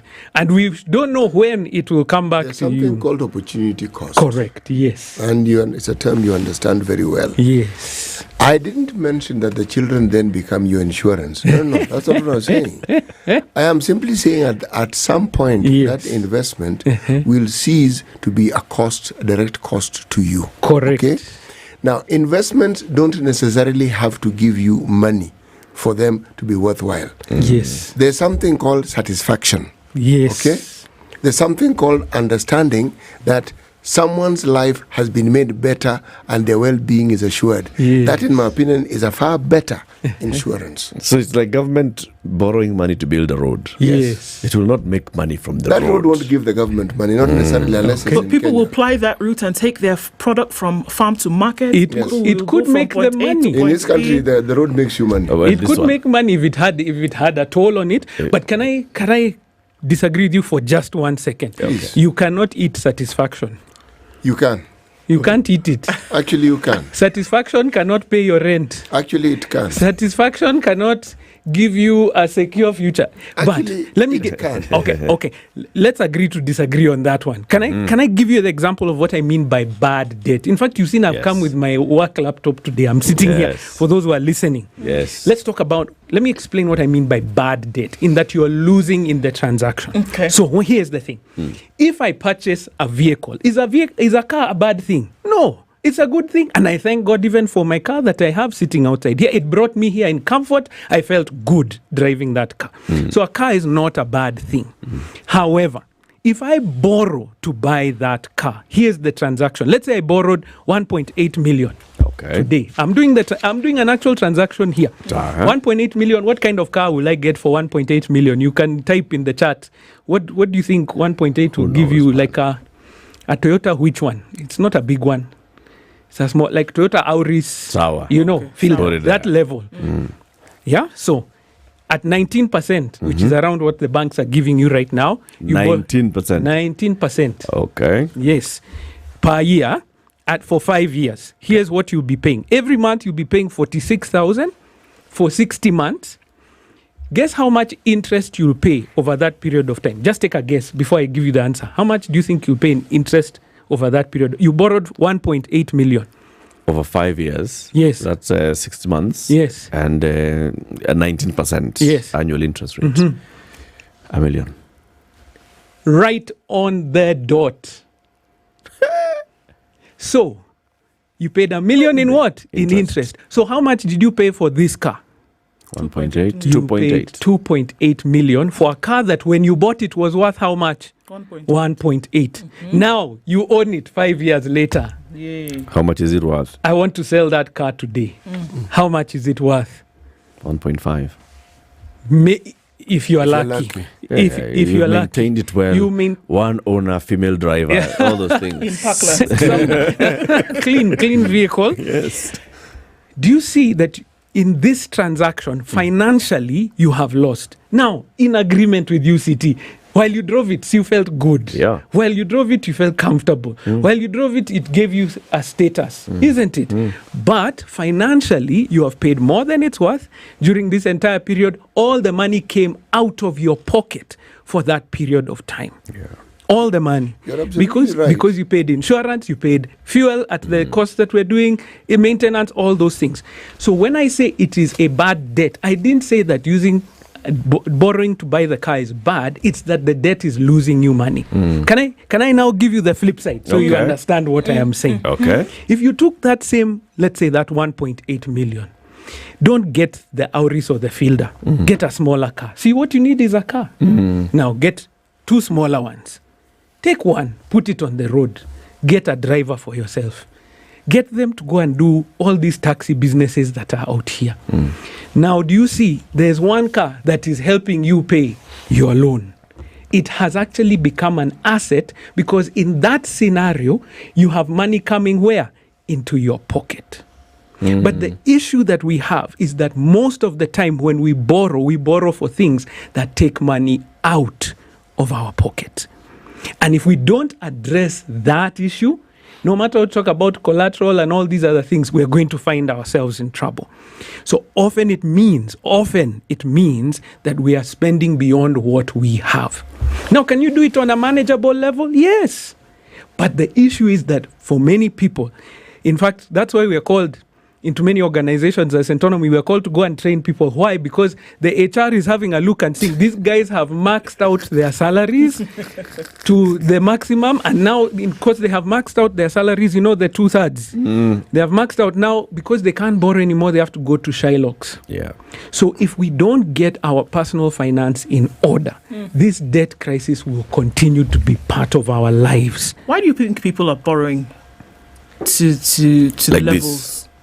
Like this, because it's not fairy tale stuff. This is the reality. We are borrowing to buy cars. Yeah. This is true. But then also borrowing to buy food. How? Why? So there are 2 levels, and I'm going to speak about them. And every time I come, I have to do this. In this country, we have people who are at or near absolute poverty, where food is the actual concern. At that level, let me tell you this, and I say it every time I come. Please, if you have a relative or friend, if you have people in that space who are struggling literally to eat, please support them. Give them help. Don't loan them. We need to support one another. We need to build businesses that are going to employ these people. At that level, I can't hold it against somebody who's trying to survive, who has to borrow. If you look at your child and they're hungry and you wonder, this chair, that mahogany that we're talking about, let's go get it. Let's go get a loan to feed our children. I never blame such a person. But I encourage them, can we find something else to be able to build? Can I talk about the second group of people? Yep. The Kenyan middle class. The 1.8 car. The 1.8 car guy. What it often means is this person is trying to live and show other people that I am doing better than I actually am. No. No. This person is qualifies for this loan.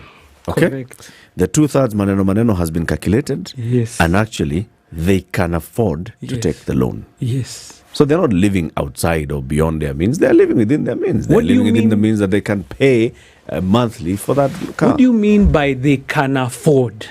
So here's the key. Yeah. As an employee, for example, what this money is supposed to do for you is supposed to take care of your current needs and your future needs. And here is the issue. When we talk about wealth and wealth creation as a whole, wealth is saying that you're building up assets for the future to sustain you in that future. Now, if I max out my salary today and I use it on everything that I need today, in the terms that you have just spoken about, I can afford it. But what does that mean? I have not saved, neither have I invested for the future where it is going to be able to take care of me. So my salary today is supposed to take care of my current needs, my food, my transport, all those things that I'm going to do.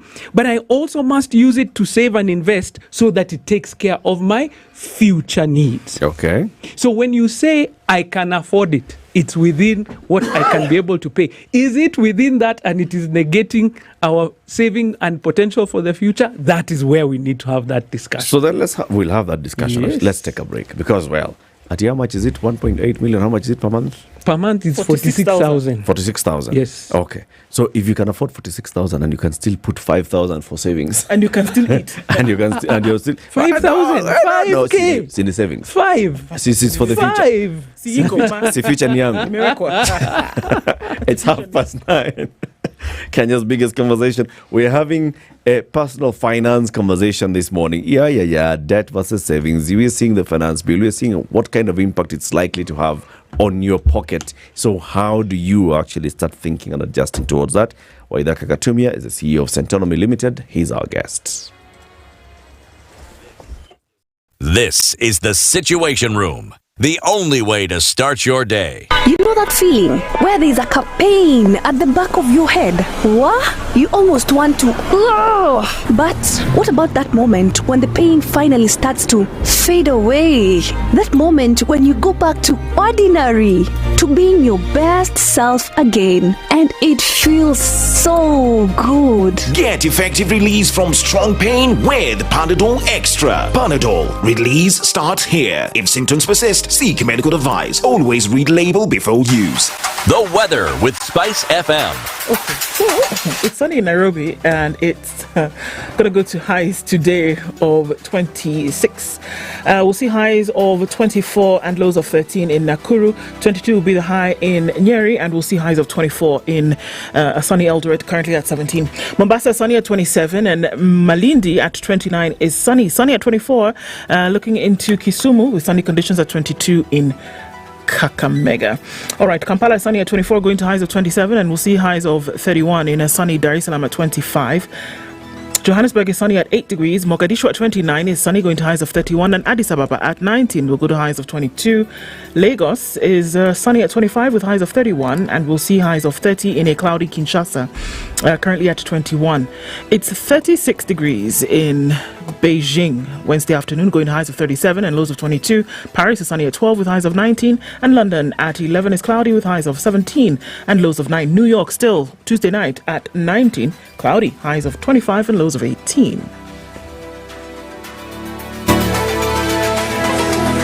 Chilled Spice.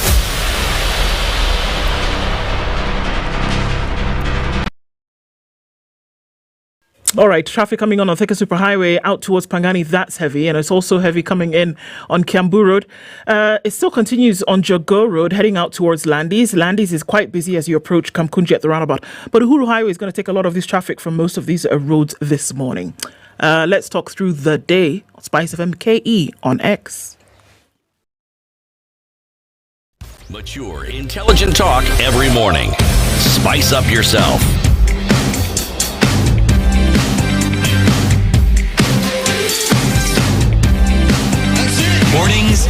done right. 94.4 Spice FM, Nairobi.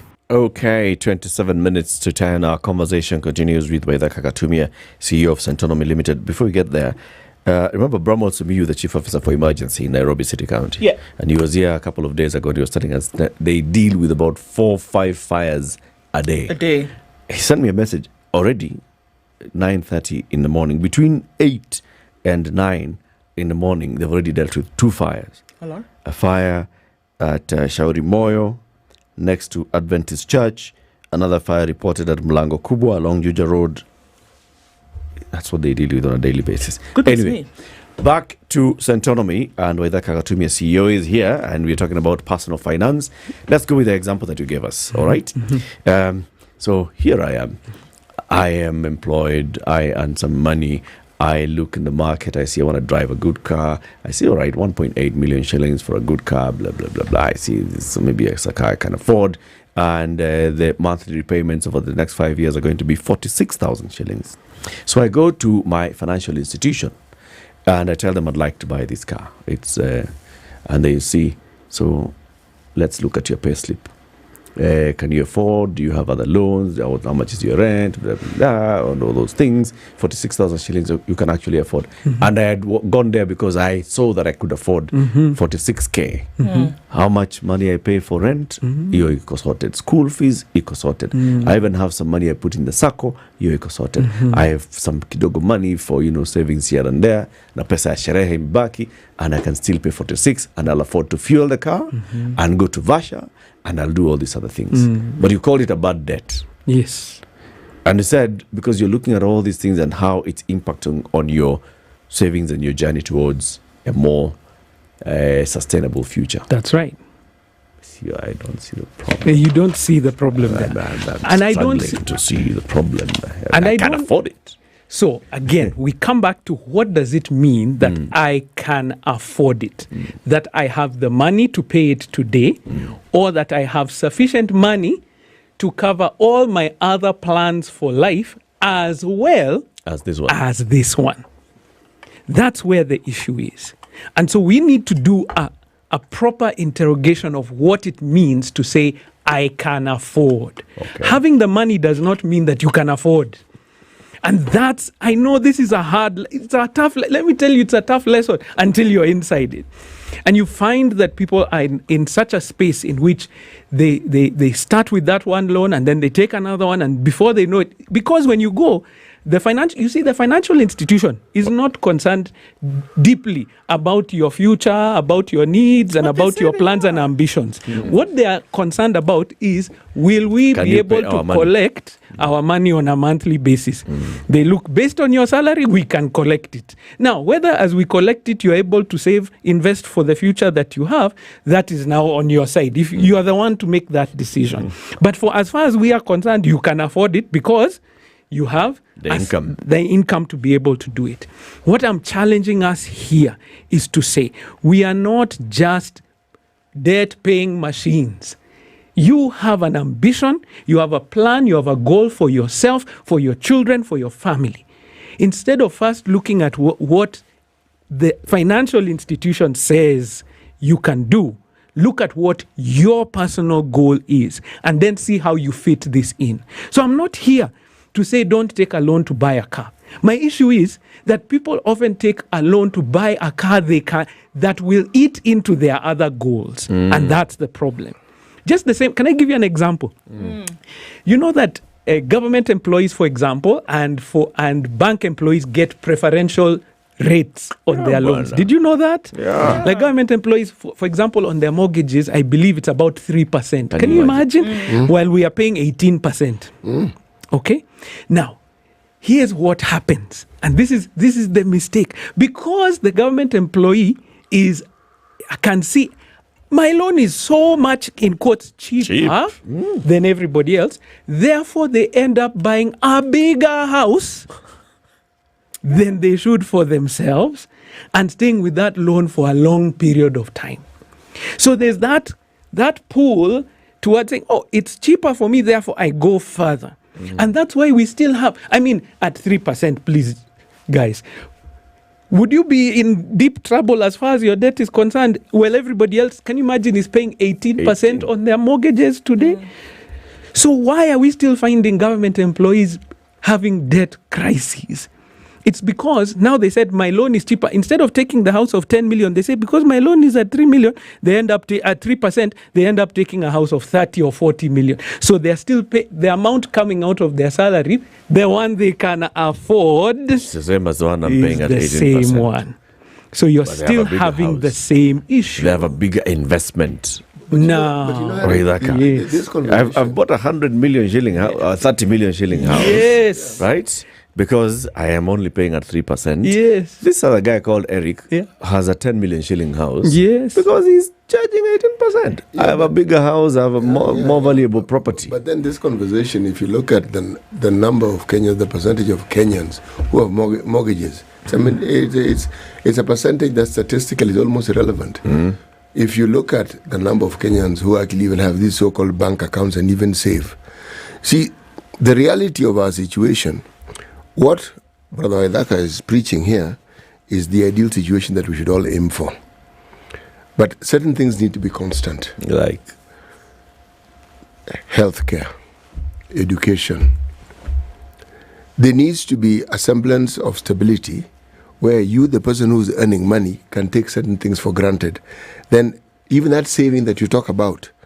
So the best way we save is through SACCOs, because through the SACCO you can then borrow against the very thing that you have. So in actual reality, what you've saved is already leveraged. So if something were to happen, chances are you would, forget being maxed out, you'll be in the negative because you throw in interest and all that. And if they were to take your savings to cover their money, precisely. But our situation is that the vast majority of people who claim to be in the employment sector are in what we call the informal sector. Okay? And it isn't, they would wish to do the very things you're saying. But are they able to? If we were to look at our reality, can they actually do that? Yes. How about those that are able to and they're doing it? Are they doing it right? And that's why I'm here. Because listen to this. If we have a section of our economy that is beginning to do things right, and we are seeing the result of it, let me tell you, wealth is a good thing. Why? Because here I can see CT. You know, CT is an employer. And if CT is doing well, he can employ even more people in his house. Yeah. Right now, he has probably somebody who's doing his garden. CT has a guard at his gate. CT has a maid in his house. I don't know if he has a driver. I didn't see anyone waiting outside here to drive your car. Wealth is what does it need to look like for you to understand that? No, I'm just saying. All I'm saying is I'm making assumptions. Wealth is a good thing. And what you can see is that wealth, even within the economy, begins to circulate. Why? What does that mean? If I have money in my pocket, I'll stop by a coffee shop down here and get myself a coffee. What does that mean? In that coffee shop, we have 4 or 5 young people who have been employed to buy that coffee. So when we are having this discussion, CT, I do understand, and if you remember, I said a couple of minutes ago, we have Kenyans who are struggling, and that one, there are many different areas that we have to do. We help one another, we support one another. That's why we get aid and all those other things that we've discussed. But in this same country, we have one of the fastest growing middle classes that we have. That's why we're being called now a middle income economy. I am just saying it is happening. How do you know? Look around you. So maybe it's not happening. Is it real or artificial? It's not happening at the speed that hopefully that we think about, but for sure, when you're on the roads, how much traffic do you see? Where did that money come from to buy those cars? The number of cars, or is the size of our roads? I am saying there are more people driving cars now than when I started driving. There are more people who are employed today than we are. Now, the issue is that we're not building enough jobs at the speed that we have. What I hear you, Waithaka, to be saying is that even as we now, those things that are showing us, like we have a growing and a budging middle class, right? The risk here is that it's all show, because many of those people are not doing things the right way. They are making the wrong financial choices. And we end up seeing big houses coming up, we end up seeing big cars on the road, we end up seeing all those things, and then we come back to what City always keeps saying, one paycheck away from losing all those things, because, and that's why that's what you're saying. What you're saying. Yes. You did not you did not think about the future. You were thinking about the today. I bought because I can do 3%. Yeah. Yeah. Take the bigger house. That's What's right. wrong with taking the bigger house? So, what therefore is an asset? Yeah. So can I give you what I mean by this? Oh, this one I am going to. Oh, please bear with me, people, as you listen. Your house, if you live in it, is not an asset in the way that you think. Because living in your own home is not free. In fact, if you own your own home, it costs you money to live there. And that's something that we need to begin to understand. Why that? Where do you want people to live? I want them to live in... Here's my issue, Ndu. Okay.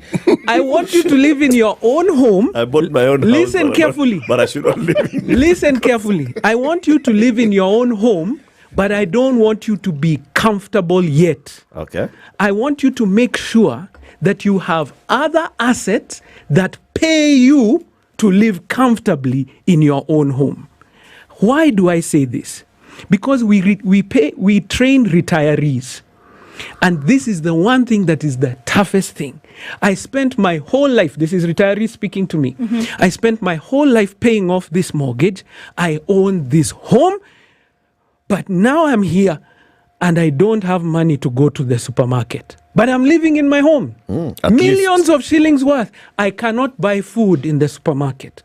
The car that I used to drive sits outside my house. I cannot drive it anymore because I don't have fuel to drive that car. So is the house a bad thing? No. But the house in and of itself is not financial freedom. When I talk about assets, please take this, those who are listening to me. Assets do what? Put money where? In your pocket. The more assets you have, the wealthier you are. What if the asset retains money in your pocket? So my house, because I am living in this house of mine that I bought with my own money, I am now no longer paying rent. You are not paying rent. So I'm not removing money from my pocket. For what? For rent. For rent. I am retaining rent money in my pocket. That is correct. But now you own your own home. Yes. Don't you pay land rates on that in most counties? Pesa kidogo. Pesa kidogo ukiwa nayo. Here it is. Okay. You pay land rates on it. Land rates, do you have a landlord when your faucet breaks?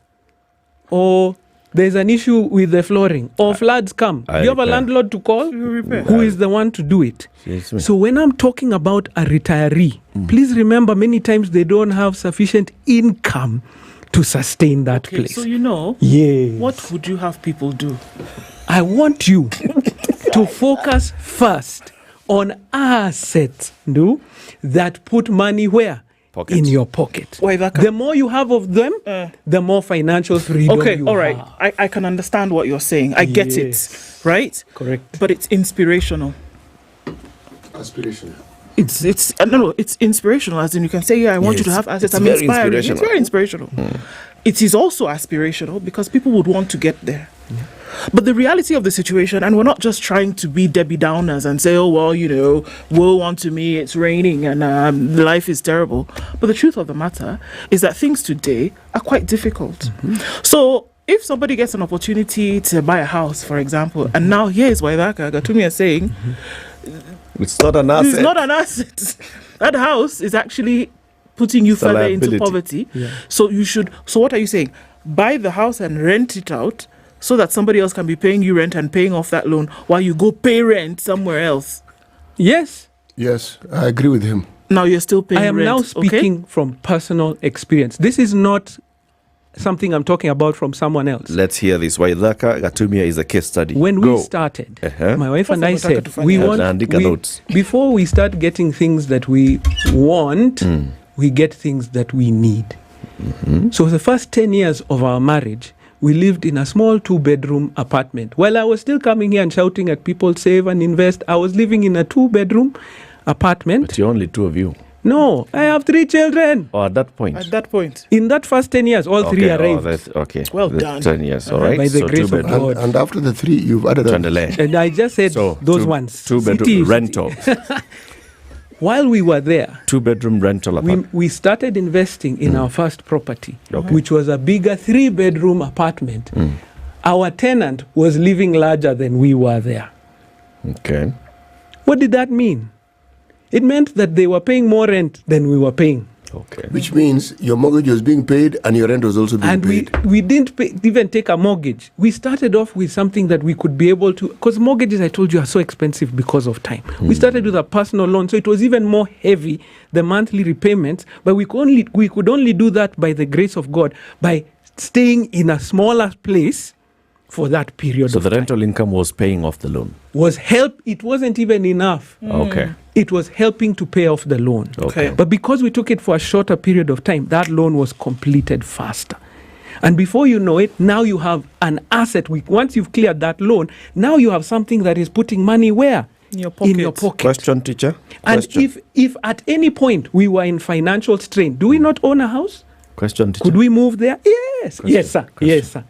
So, 2 bedroom apartment, you're paying X rent on it. You have bought a 3 bedroom apartment which is earning you X, Y rent in it. But you also have a facility that you're paying back to a financial institution, let's say bank. I assume it's a bank? Yes. Okay. Which you're paying Z for. Now, the XY income from the 3 bedroom apartment is not sufficient to cover the Z loan facility repayments per month.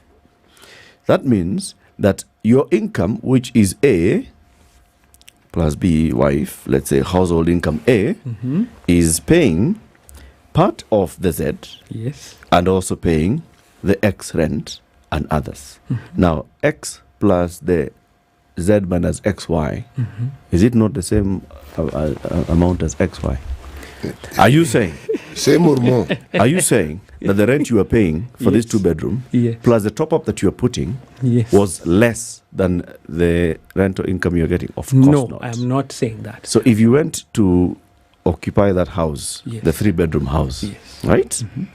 And because all these things are coming from your income, your income A is paying rent of X and is paying the top up, right? If you went and lived in this 3 bedroom house, so you could still have paid that thing Now, without having to do all this motherfu of now pay there. You see how people top up ask here, very good and questions then now on this see show? what- Here's a very good question. Guess what? That 3 bedroom did not exist when we started paying for it.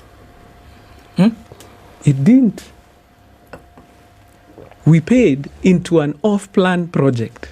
So for the first couple of years, it did not exist. Do you see what we are facing here? What I'm trying to get, so it didn't exist. I'm trying to say to our friends and everybody, and to people in this room, our focus, if we are thinking about wealth creation, must be on assets that put money in your pocket. Why is this? Because if by the grace of God, by the time I get to my retirement age, which is in the next 20 years or so, if I have 10, 15 houses that are all paying me rent, whether I live in one of them or not, I am financially secure. True. So you because imagine. I can be able to do it. No, I'm just saying it is a fact. At least you have if an I have income. 10 and if maybe all of them are not working, I can move into one of them, which is still mine. I still own it. Like that house, I still own it. And the other 9 now. And the other 9 are give- still paying for me. But the issue that we have right now is that for many people, the ambition is to own the house. And once I'm in the house, I feel now I am financially secure. In fact, at that point now you begin to relax. And what I want to tell people here is owning the home is just one step towards financial freedom. You are not yet there. I want you to make sure that if you started off and saying, I'm not trying to say owning a home is a bad thing. Please, it's one of my personal ambitions. But when you're in that house, I want you to be so uncomfortable until it pushes you to build other assets that will be paying you to live in that house. Bonawelaka, assets. Yes. What other assets can one invest in other than houses? Because houses are expensive. That's right. It doesn't matter how you look at it, they're expensive. And there's no guarantee that you will get rent that will be able to pay off the mortgage.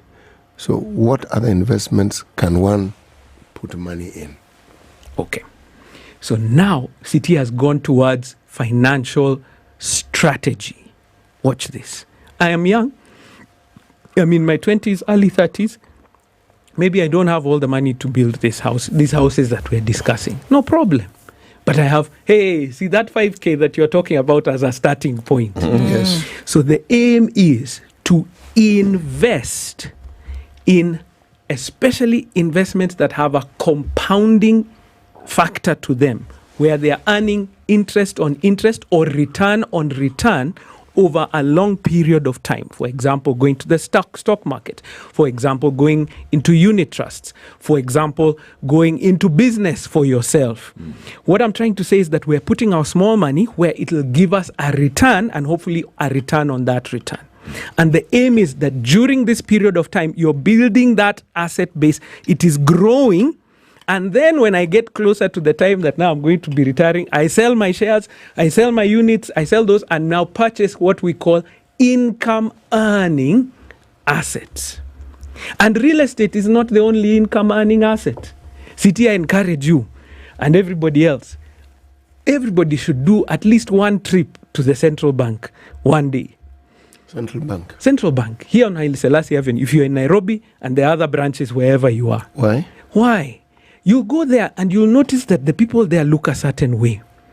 Most of the clients, when you go to central bank, have gray hair or no hair like me. Why?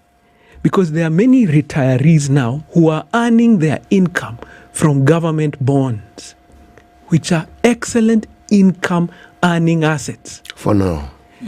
Listen to what I'm saying. In Kenya, we have about a 5% return on real estate as far as rent is concerned. So rental real estate earns you a return cash of about 5%. Beginning of this year, the Kenya government offered a bond at 18.46% per year. So if I put my 30 million into that bond, and you're earning 18.46% cash every year, tell me that is not a good investment. It is not. Or you just follow instructions, right? No, he has asked, and I'm saying it is not. That's what I'm telling him. Tell me why. Why do you think so? I think he's being facetious. I'm waiting. I'm waiting to hear from you. Yes, City, go ahead. You see, the assumption is this. You put your money in a bond, it means the government is borrowing from you. Correct. And they're paying you this interest. Correct. My first suspicion is, why is the government paying me so much interest to begin with? It means they need the money more than they're telling me they need the money. Okay. And they're enticing me, so they're offering me this interest. Correct. Now, if it's a government like ours that has more loans than they can count, there's always this lingering fear that they might default on their loans. Correct. If they default on their loans, then we will have a problem. Because the value of those bonds will go down drastically. So this interest that I'm looking forward to may not even exist. Case in point, Ghana. Okay.